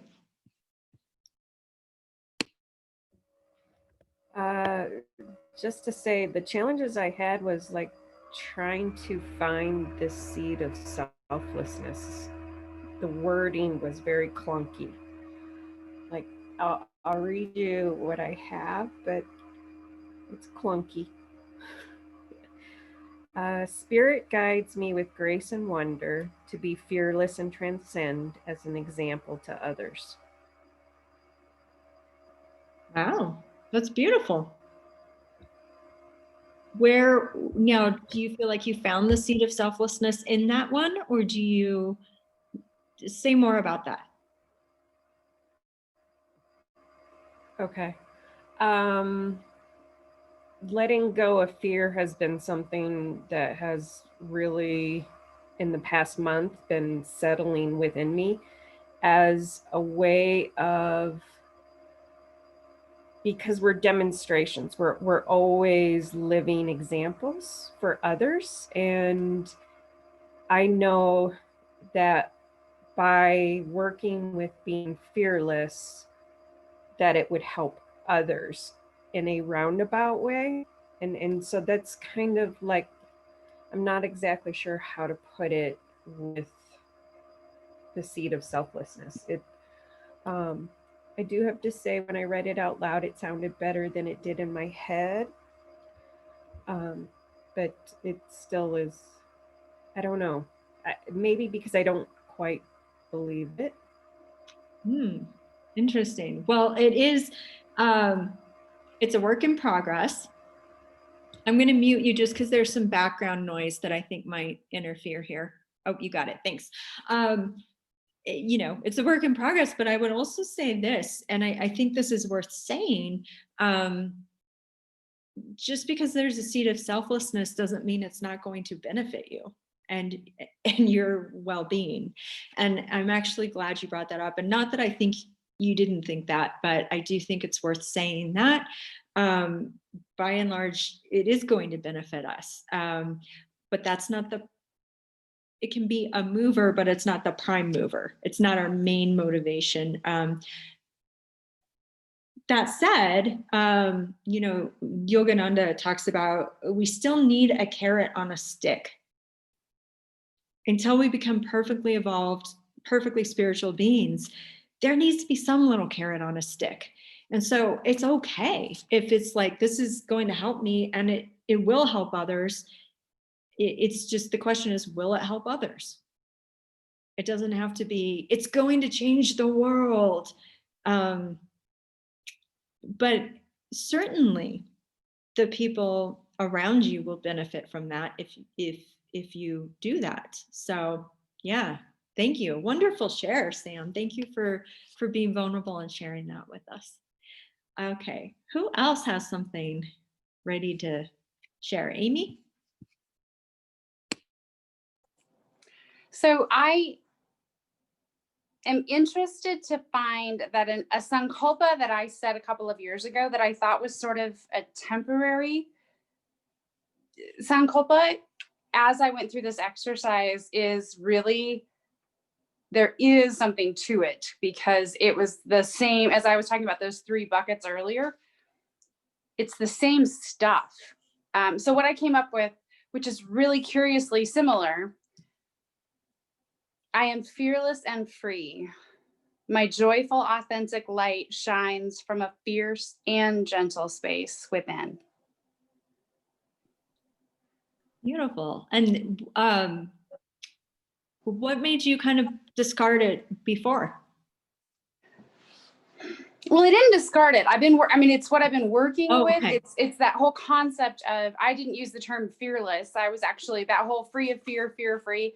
That was something that I have actually been working with over the last several years. And yet when I created it, it was a time in my life. I thought it was a time in my life that I needed to instill that concept of freedom from fear. But what I recognize is that by being fearless and by expressing freedom and embodying freedom, that is sort of how I can shine, I guess. And it isn't necessarily, whoops, my battery's dying. It isn't necessarily attached to, it wasn't attached to that time. That actually just was the first time I tried to write it, I guess. I gotcha. Okay. Yeah, that's super interesting. Well, and it's that thing, you know, our MO is kind of always the same. So the thing we're working on in specific times, a lot of times will point us toward the thing that's overarching too, right? So it's super interesting. And it's in non-pretty words, it's like, get out of my own way. I mean, that wouldn't be what I would have for my Sankalpa, because I feel like there's a lot of bad karma in that. But there are aspects of that are sort of echoed and echoing constantly. So this was great. Awesome. Thank you so much, Amy. Thanks for sharing that. Samantha, I saw you raise your hand. I have a question. Actually, what I did instead of trying to rewrite my Sankalpa is I Samantha, I'm was sorry. journaling on that before. I'm sorry, you're breaking up. My internet connection is suddenly really bad. Here's what we'll do. Will you type it in the chat? And then that way, what I can do when it comes through, I will have Brenda go. I can read it so that everyone can hear it and know what's being said. Thank you. All right. Brenda, do you have anything you're good sharing with us? Oh, I guess so. Mine, sounds very pedestrian after listening to those two. They're both very poetic. Yeah. Yeah, for sure. So I was kind of playing around with a couple of things that I feel like are strengths, and then a couple of things that I aspire to or would like to and are working on developing. So, but it was really, talk about clunky. I mean, mine was kind of, I first started off trying with confidence and creativity, I share compassion and positivity. And that kind of sounds like a laundry list to me. And I tried, by being confident and compassionate, I use my creativity for a positive impact. And I kind of like that one. And then I was like, maybe I should just go with I am creativity, confidence, and compassion. So that's where I am. Yeah, no, this is wonderful because, well, I'd just like to say too, both Amy and Sam have done the 300 and we've spent more time on Sankalpa. And so this is a perfect example. First off, I don't think they're clunky, but I do think that it's good to hear like your thinking, when you haven't necessarily done all of this before, because you haven't done this process before, right? Yeah. So it's good. This is great because this is where the students watching this are at. So thank you for sharing that. And again, it's a rough draft. It's not going to, it's probably not it if it still makes you go, but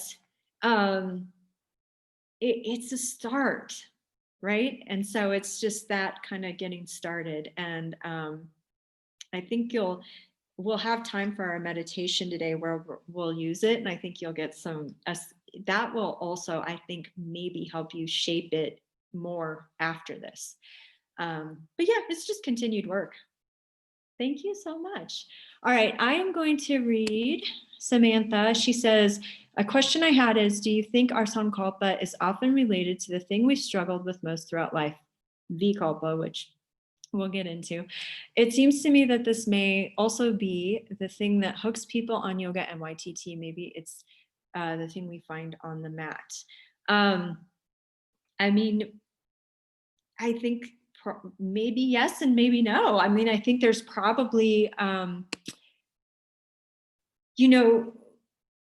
not so much in yoga, but there's this idea, there's Chiron, right, in mythology is the wounded healer, and in astrology. And there's this idea that where we have wounds, where we struggle, we have the most capacity to help others. And so, I mean, to me, it adds up for sure. Beautiful insight. Thank you. Okay.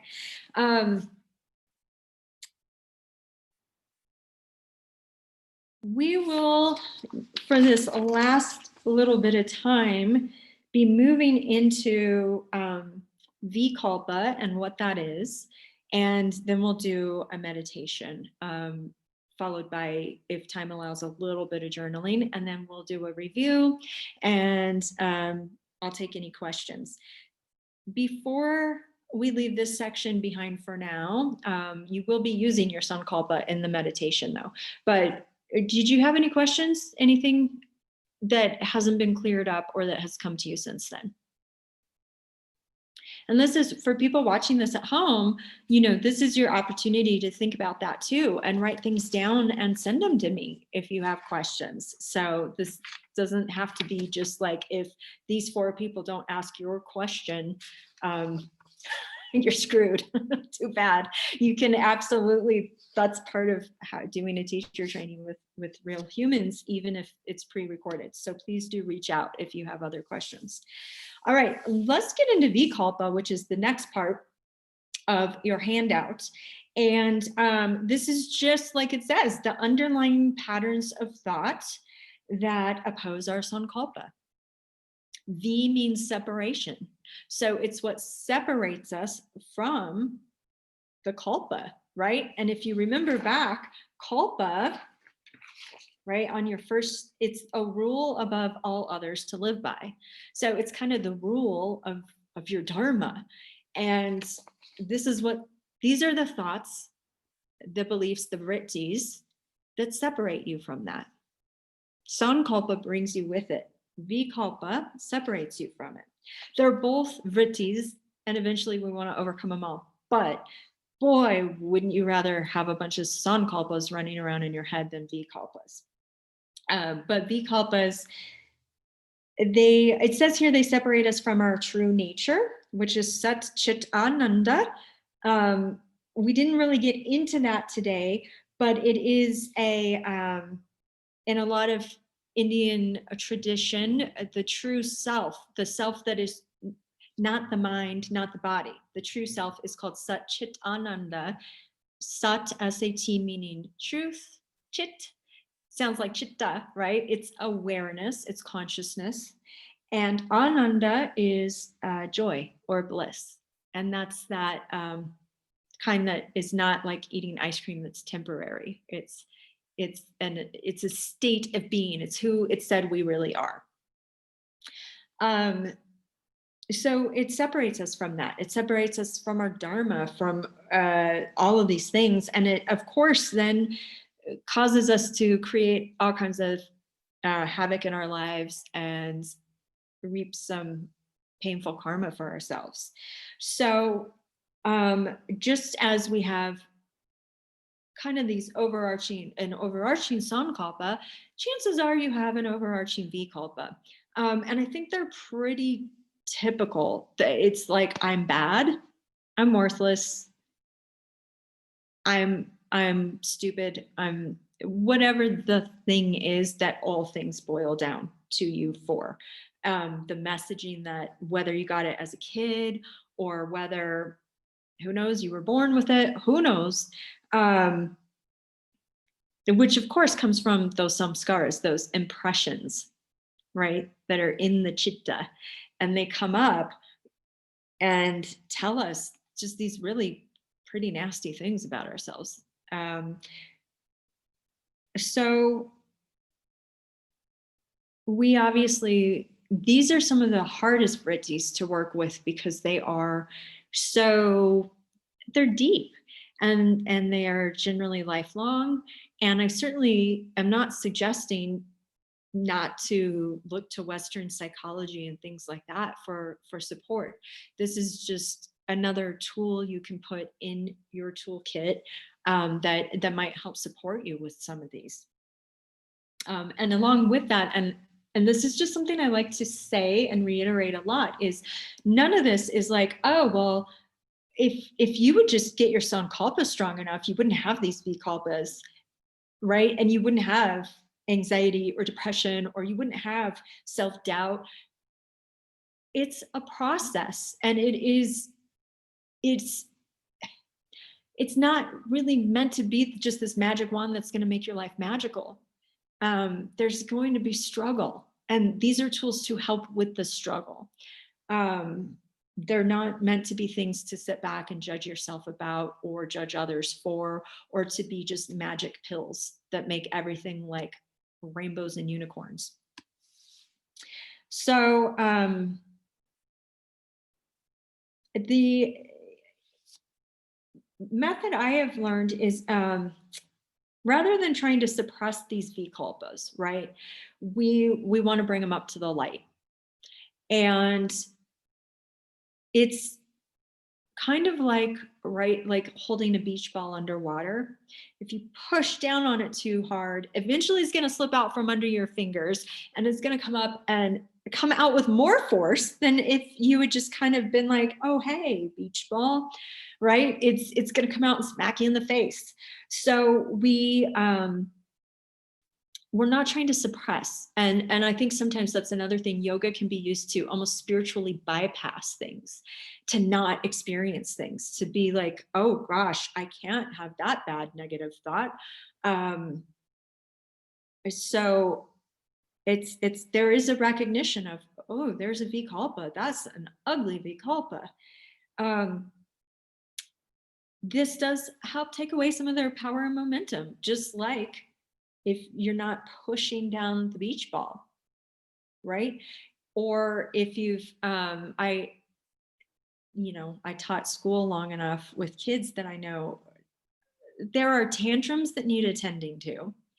And there are tantrums where the second you give it attention, it is going to turn into a storm, a massive storm. And so again, it's an acknowledgement without giving it too much, either totally ignoring or too much attention. There's this fine line that we practice walking, and the Sankalpa helps support that. So we really just observe them and let them go or let them stay, rather than ruminating on them. And this is where yoga techniques can be maybe considered a little bit different than some Western techniques in psychology and things. You wouldn't sit there and go, well, now why do I have that vikalpa? Oh, it's this, my dad told me this when I was 3. I'm not saying there's not value to that. I'm just saying this is just how this this is how this works. Again, there is a great place for those techniques and for getting therapy and help. But we're not going to ruminate on them. We're not going to massage them. We're not going to be like, oh goodness, here's this thing I believe in my story and da da da. Instead, it's very much like seeing your consciousness as a weather map, right? So it's expansive, it's big. And oh, there's a storm over there. Ooh, that's a nasty storm. Right? So I see it, I acknowledge it. I might even say, hey, storm, but I'm not going to be like, oh, or nor am I going to be like, what storm? I don't see any storm, right? It's just as with as much vairagya, with as much non-attachment as we can muster, we see it. So that is what vikalpa is, and how we'll do a meditation today. We have time for it. That will kind of show you a technique you can use to work with it. Everyone's got vikalpas, and it's just they're nasty vrittis. And this is really the work of turning a vritti around. It's very much acknowledging the fact that as you say your Sankalpa to yourself, there's a little voice in the back of your head going, that's not true. You're not love. You just yelled at your daughter this morning. Or you just, oh my gosh, I was beating up on myself or something yesterday. I can't remember what it was, but it's just that whole like, no, you're not. You suck. It's that negative little cynical voice. And this is just a meditation that'll help us work with it. But before we do that, do you have questions about what vikalpa is? Yeah, Amy, please. It's sort of about what vikalpa is, but also, so if it is the antithesis of our Sankalpa, and we don't want to give it fuel, I guess my question is more, and maybe this is like another, we can table it, but the idea of is it just that we replace the vritti with the Sankalpa vritti? Is that the way that we address it and don't engage it? Or is part of recognizing it, I guess, is there a way in which the yoga suggests we navigate vikalpa? Does that make sense? Yeah, and I think it, like the technique I've learned is, I think will explain some of that. But basically it is acknowledging it and seeing it, and then doing what Patanjali calls pratipaksha bhavana, putting the opposite in front of it. And then you sit back and you let it come up again. And you're not going, oh, you're bad, go away. You're just going, oh, hey, Vikalpa, there you are again. Right. And so it's in a controlled, when you work on it this way, it's in a controlled way. This is more of an on the mat thing that we're doing. Now, in life in general, pratipaksha bhavana is the process of putting the opposite in front of it. So you'd go, oh, there is that vikalpa.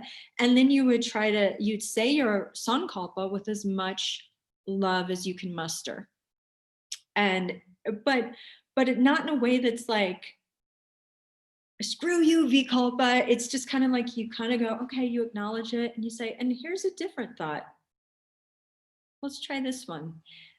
You're almost in a weird way, a little gentle with them. Does that answer your question? Yes, absolutely. So when you said that, it's like a redirect. So if my dog is chewing my sock, I might lose the battle if I try not. But if I give him his toy instead, he still gets to chew, and yet it's an appropriate thing to chew on. And it's just exactly that. It's giving the dog an appropriate toy versus the vikalpa of negativity. Right. Sort of. Okay. Yeah, no, very well said, which is exactly what we're doing when we're able to have these moments of nirodha, right, little pauses. So it's kind of like in life, how this operates in life is what we were talking about at the beginning. So you acknowledge, you go, oh, that really pissed me off. And I wanted, oh, right? You kind of see the negativity there, the harmful vritti. But then you're like, okay, I'm not going to go down that road. I'm not going to, whatever, punch this person or key their car. And then instead, and here's the redirect, and what we talked about is you replace it. Pratipaksha bhavana is the opposite, putting the opposite in front of it. So instead of just being like, stop, vikalpa, you're going to be like, stop, and let's try this instead. And I'm going to tell you, it's not going to work every time. It's like what we talked about before too, right? Because this is a practice. This is a lifelong practice. And there's a lot of vikalpas. A lot of them are just little ugly offshoots of that main one, right? So, if you catch yourself feeling like, oh, I'm not good enough to be a yoga teacher. Well, yeah, that's the vikalpa, but underneath that's probably a bigger one. And you don't have to necessarily analyze each and every one. It just is kind of good to know that a lot of times there's just like sankalpa, a big vikalpa that feeds all the others. Anything else?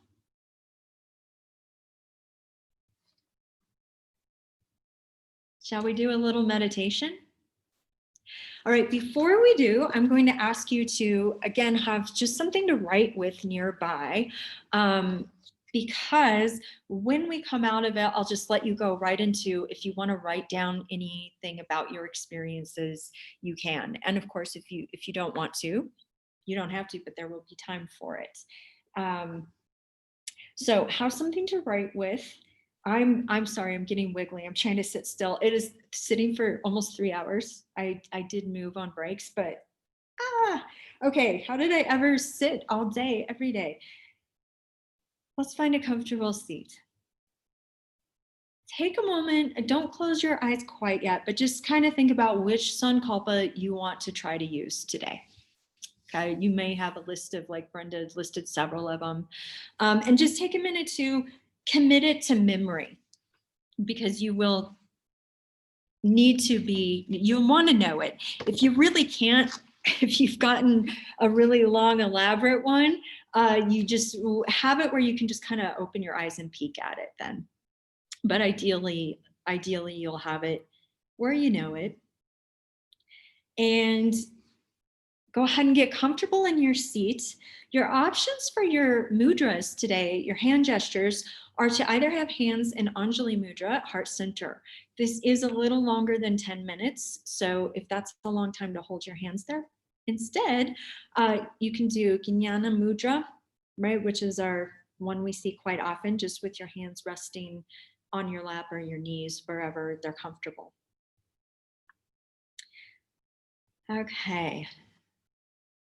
So once you have your comfortable seat and your mudra, sit up nice and tall. I'll stop the paper rustling in just a moment here. Close your eyes if you're comfortable doing so. And if not, just gently gaze at a spot on the floor in front of you.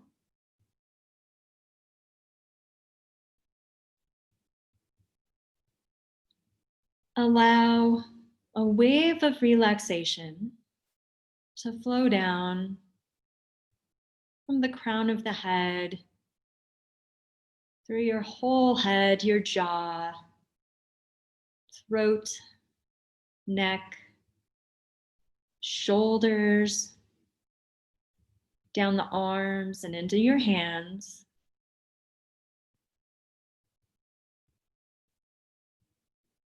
Let your chest and your upper back relax, mid back, belly, low back, hips. Relax all the way down the legs, into your feet and your toes.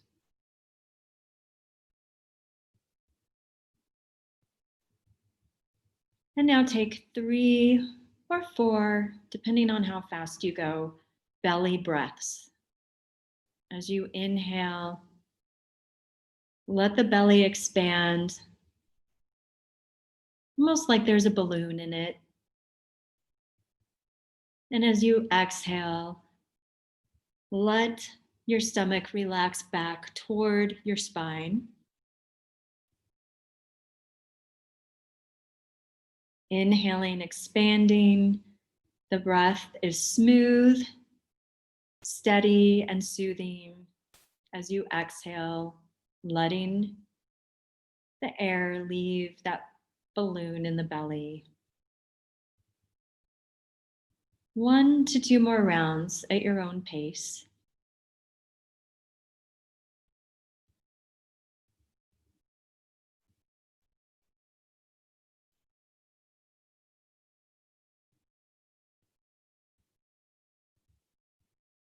And at the bottom of your next exhalation, bring your attention to your heart center.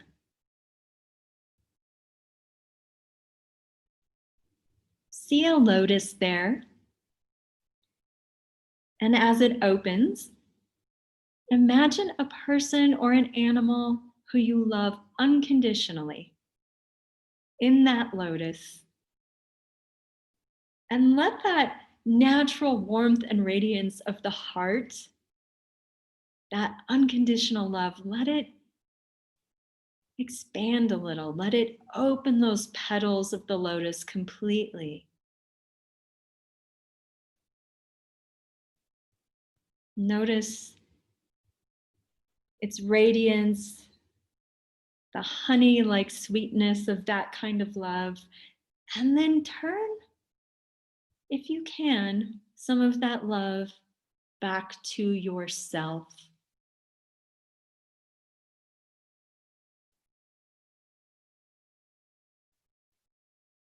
Holding the warmth in your heart, and right in the center of that lotus, silently say your Sankalpa with as much conviction and love as you would say it to that person or animal.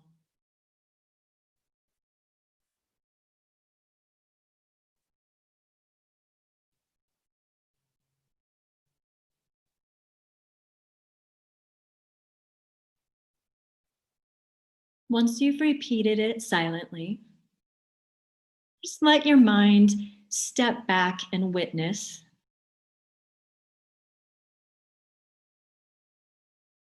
Some vikalpas might pop up. They might not. Don't force it, but if they do, you can just wave and say hello.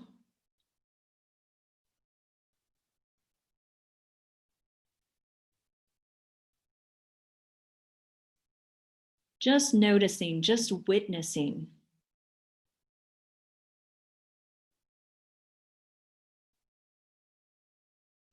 And now come back to the center of the lotus, at the center of the heart,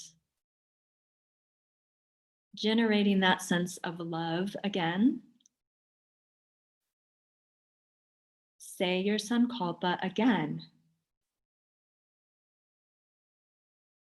Let it vibrate clear through the lotus. Let it shimmer through every petal of the lotus.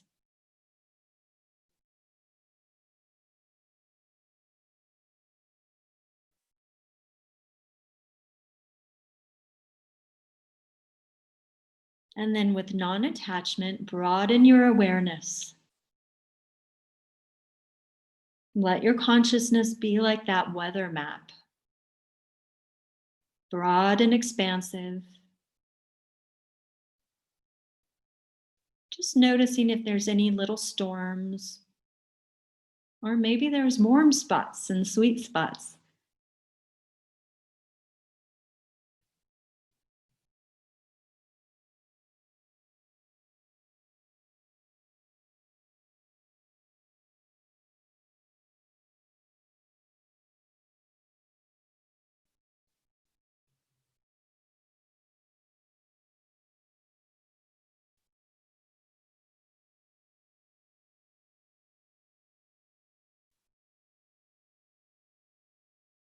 If any storms are particularly strong, just remind yourself that even the strongest storm is temporary, that you are not your thoughts, you are not your vikalpa.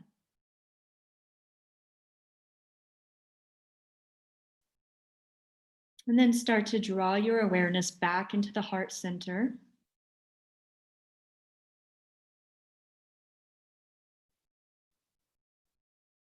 Here, inhale from the base of the spine. Draw the support of the earth to the lotus of the heart. And exhale there, letting the natural warmth expand. The petals are just relaxed, open.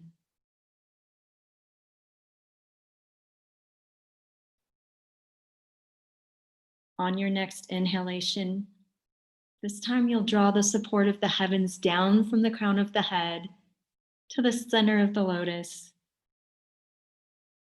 And as you exhale, just let it relax in its own radiance.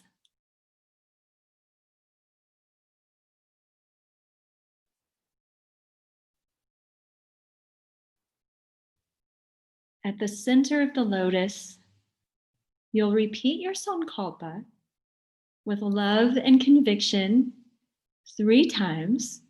I would recommend trying out loud and then a whisper and then silently, so you can spiral it inward, or you can do them all silently.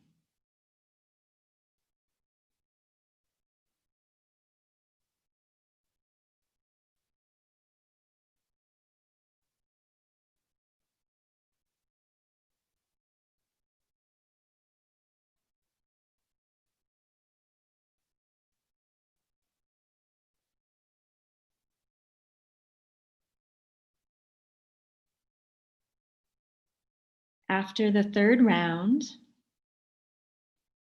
with the Sankalpa embedded in the lotus, allow those petals to start to just close gently around the Sankalpa.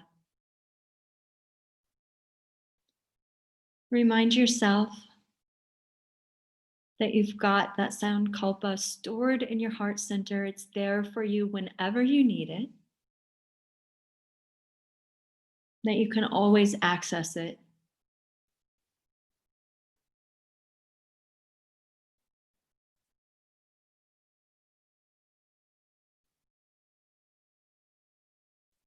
And now if your hands are not at heart center in Anjali Mudra, please bring them there. And just bow your head down to the heart, thanking it. And in so doing, thanking your sweet and wonderful self. And as you're ready, you can lift your head, you can flutter your eyes open.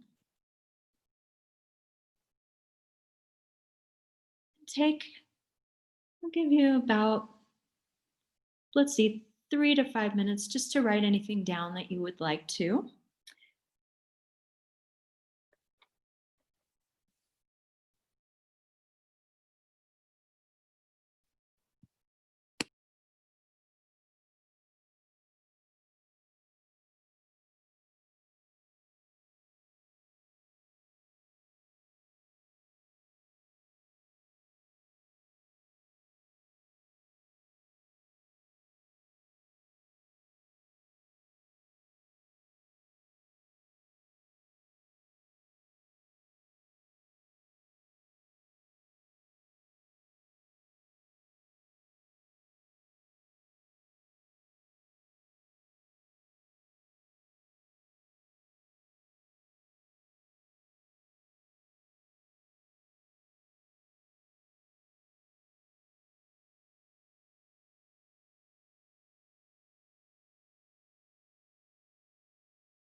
Take one more minute just to jot down any other ideas or keywords that you want to remember for later.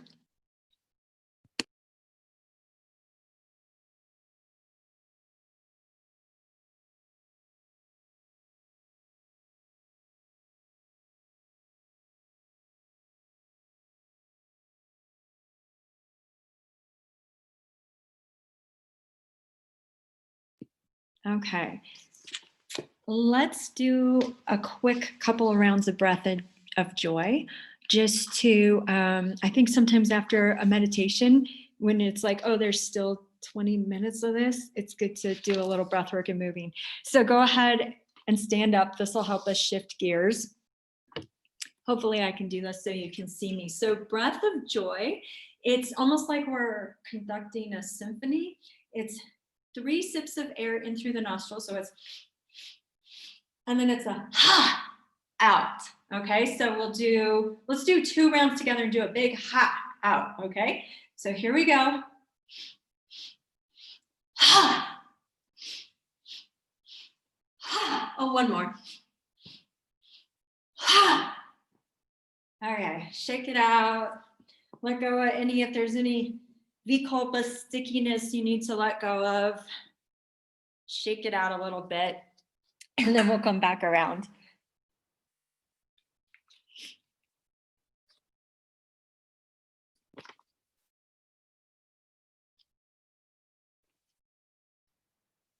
Okay, so how'd that go? Anything that you want to share that you feel comfortable sharing, or did any questions come up in doing this process? Yeah, Samantha.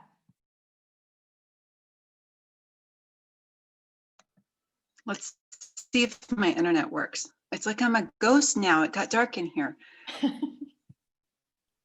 The thing that I've done this one Is my internet bad again? No, you were I'm okay. okay? Okay. Yeah, you're okay. And The if it thing cuts that out, I thought was, go ahead.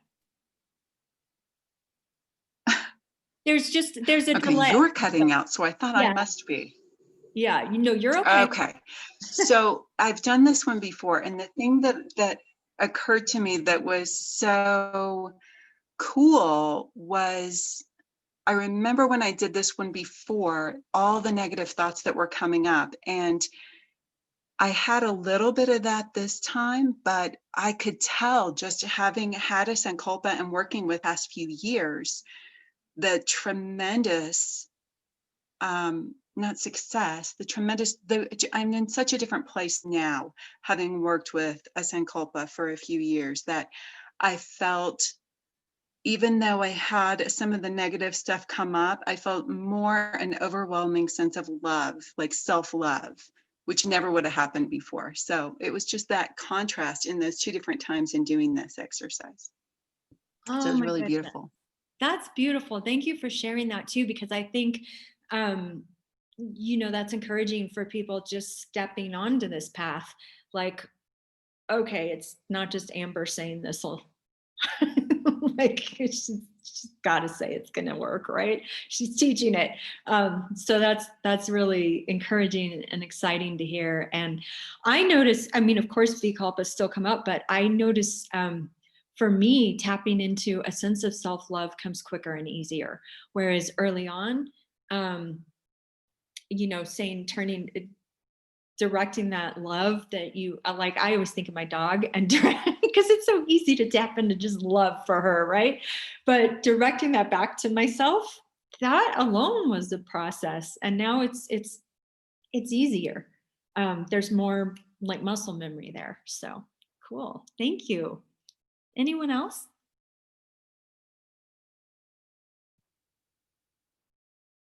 Yeah, Sam.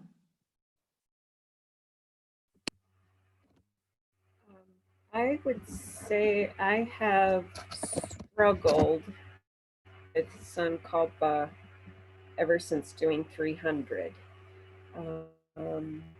It never really made sense, and not that it's like crystal clear for me, but it's a much more accessible idea. I think partly because I'm not trying to make it too big picture, but rather trying to find something that has that heart feeling, has meaning to me, and how I see it in others as well. The struggles that I have, I see it in others. And the compassion is there. It's like, well, I so understand this.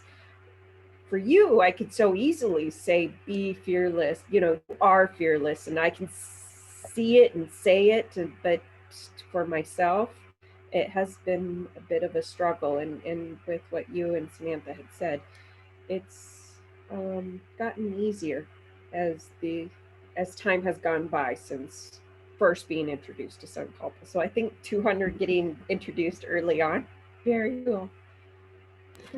Yay. Well, thank you for sharing your journey too, because it is, it's one of those things, not everything lands with us all the same, right? Like some things are going to be easy for you and some things are going to be a struggle. But I think it's nice hearing that even the things that are harder, sometimes those have the bigger payoff even. Definitely. Thank you. What a beautiful thing to share. Yeah, thanks. Do Amy or Brenda, would you like to share anything? And you certainly don't have to right now. No? Okay, Amy? So something that came during meditation was this idea of removal, like that my Sankalpa, my Dharma is up here, and that a lot of the work that I'm doing, my main Dharma, my main Sankalpa, like I don't really know quite what that is, but a lot of what I'm doing now by planting these seeds, it's like I'm excavating the path to get to that, not that it's a destination, but to see it more clearly so that I can be on the path more comfortably or something. But anyway, it was kind of one of those meditation impressions, like that there's a removal of obstacles and an excavation happening with the work of Sankalpa. And as it evolves, like with getting rid of fear and with finding freedom, it's like I'm making my way towards something more substantial, like not more substantial, but maybe more in line with Dharma per se. Yeah, I love that. Visually, I get that so much. I get a lot of almost visual type things, and not that I even see them, but there's like a visual impression in meditation. And what you're saying too makes me think of this idea that, you know, yoga is a subtractive practice rather than an additive one that we talk about quite a bit around here. And that just makes me think of it because we're not trying to add anything to ourselves. We're trying to get rid of the stuff to get kind of like closer to that true self, that true essence of who we are, which is, and Dharma is a part of that too. So yeah, cool. Thank you for sharing that, Amy. Really, it's I know I appreciate you sharing and being vulnerable. And I know the people watching do too. And it's also respected when you don't have anything to share or don't want to. That's great too. Excuse me. So we're just about done. We have about 10 minutes left. And what I would like to do for the last few minutes, I hope your brains are turned back on. It's hard. A 3-hour workshop is no joke, right? Especially like so much has happened in the last 3 hours. Like good work, everyone here and at home. And I do want to, I want to end with a review, but before we do, I just would like everyone here to just say one time you will use your Sankalpa between now and bedtime tonight. Just as a kind of saying it out loud, not in that goal way where now we don't have to do it because our brains think we've done it, but just a commitment. Like I will say it 3 times before bed. It could be whatever. So are you all good with answering that question? Okay, I will go around. I'll do Samantha, and then Sam can chime right in, then Amy, and then Brenda, and we'll just go around that way.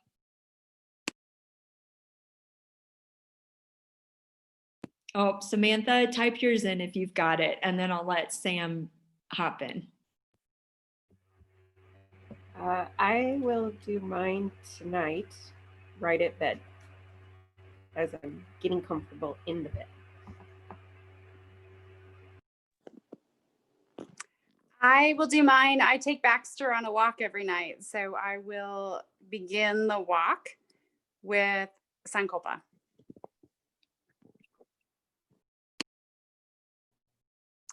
And I'll do mine while brushing my teeth because that's when I get my best thinking in. Awesome, thank you. And let's see, Samantha's going to say hers just before journaling before bed. Nice. And thank you for all sharing those, just to maybe help people watching this too get some ideas. And hopefully, if you're watching this at home, you'll make your own little commitment for how you will do this, depending on the time of day. If it's earlier in the day, I'd commit to doing it 3 times before bed, like 3, even set an alarm if you need to. Alarms are fantastic. Use technology. Okay, great. Well, I'm just going to sum up what we did today, because the first thing is the best thing remembered, and the last thing is the second best thing remembered. So hopefully, if we do a review, some of this will stick. We talked about vrittis, right? And Sutra 1.2. So the whole thing, why are we doing this? Why are we making these weird shapes with our bodies? Why are we taking yoga teacher training? It's to get those vrittis to be quiet and to stop. And the more we do that on the mat, the more naturally we get that gap off the mat. We're less impacted by our environment. We're more able to make good choices so that we have better karma. And of course, we want to overcome all of that eventually.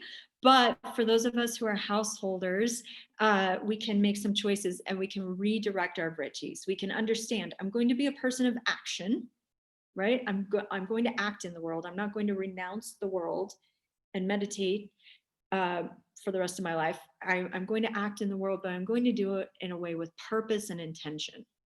And I'm going to watch those vrittis and do it with dharma. I'm going to try to follow dharma, which is my duty to uphold the highest and greatest good.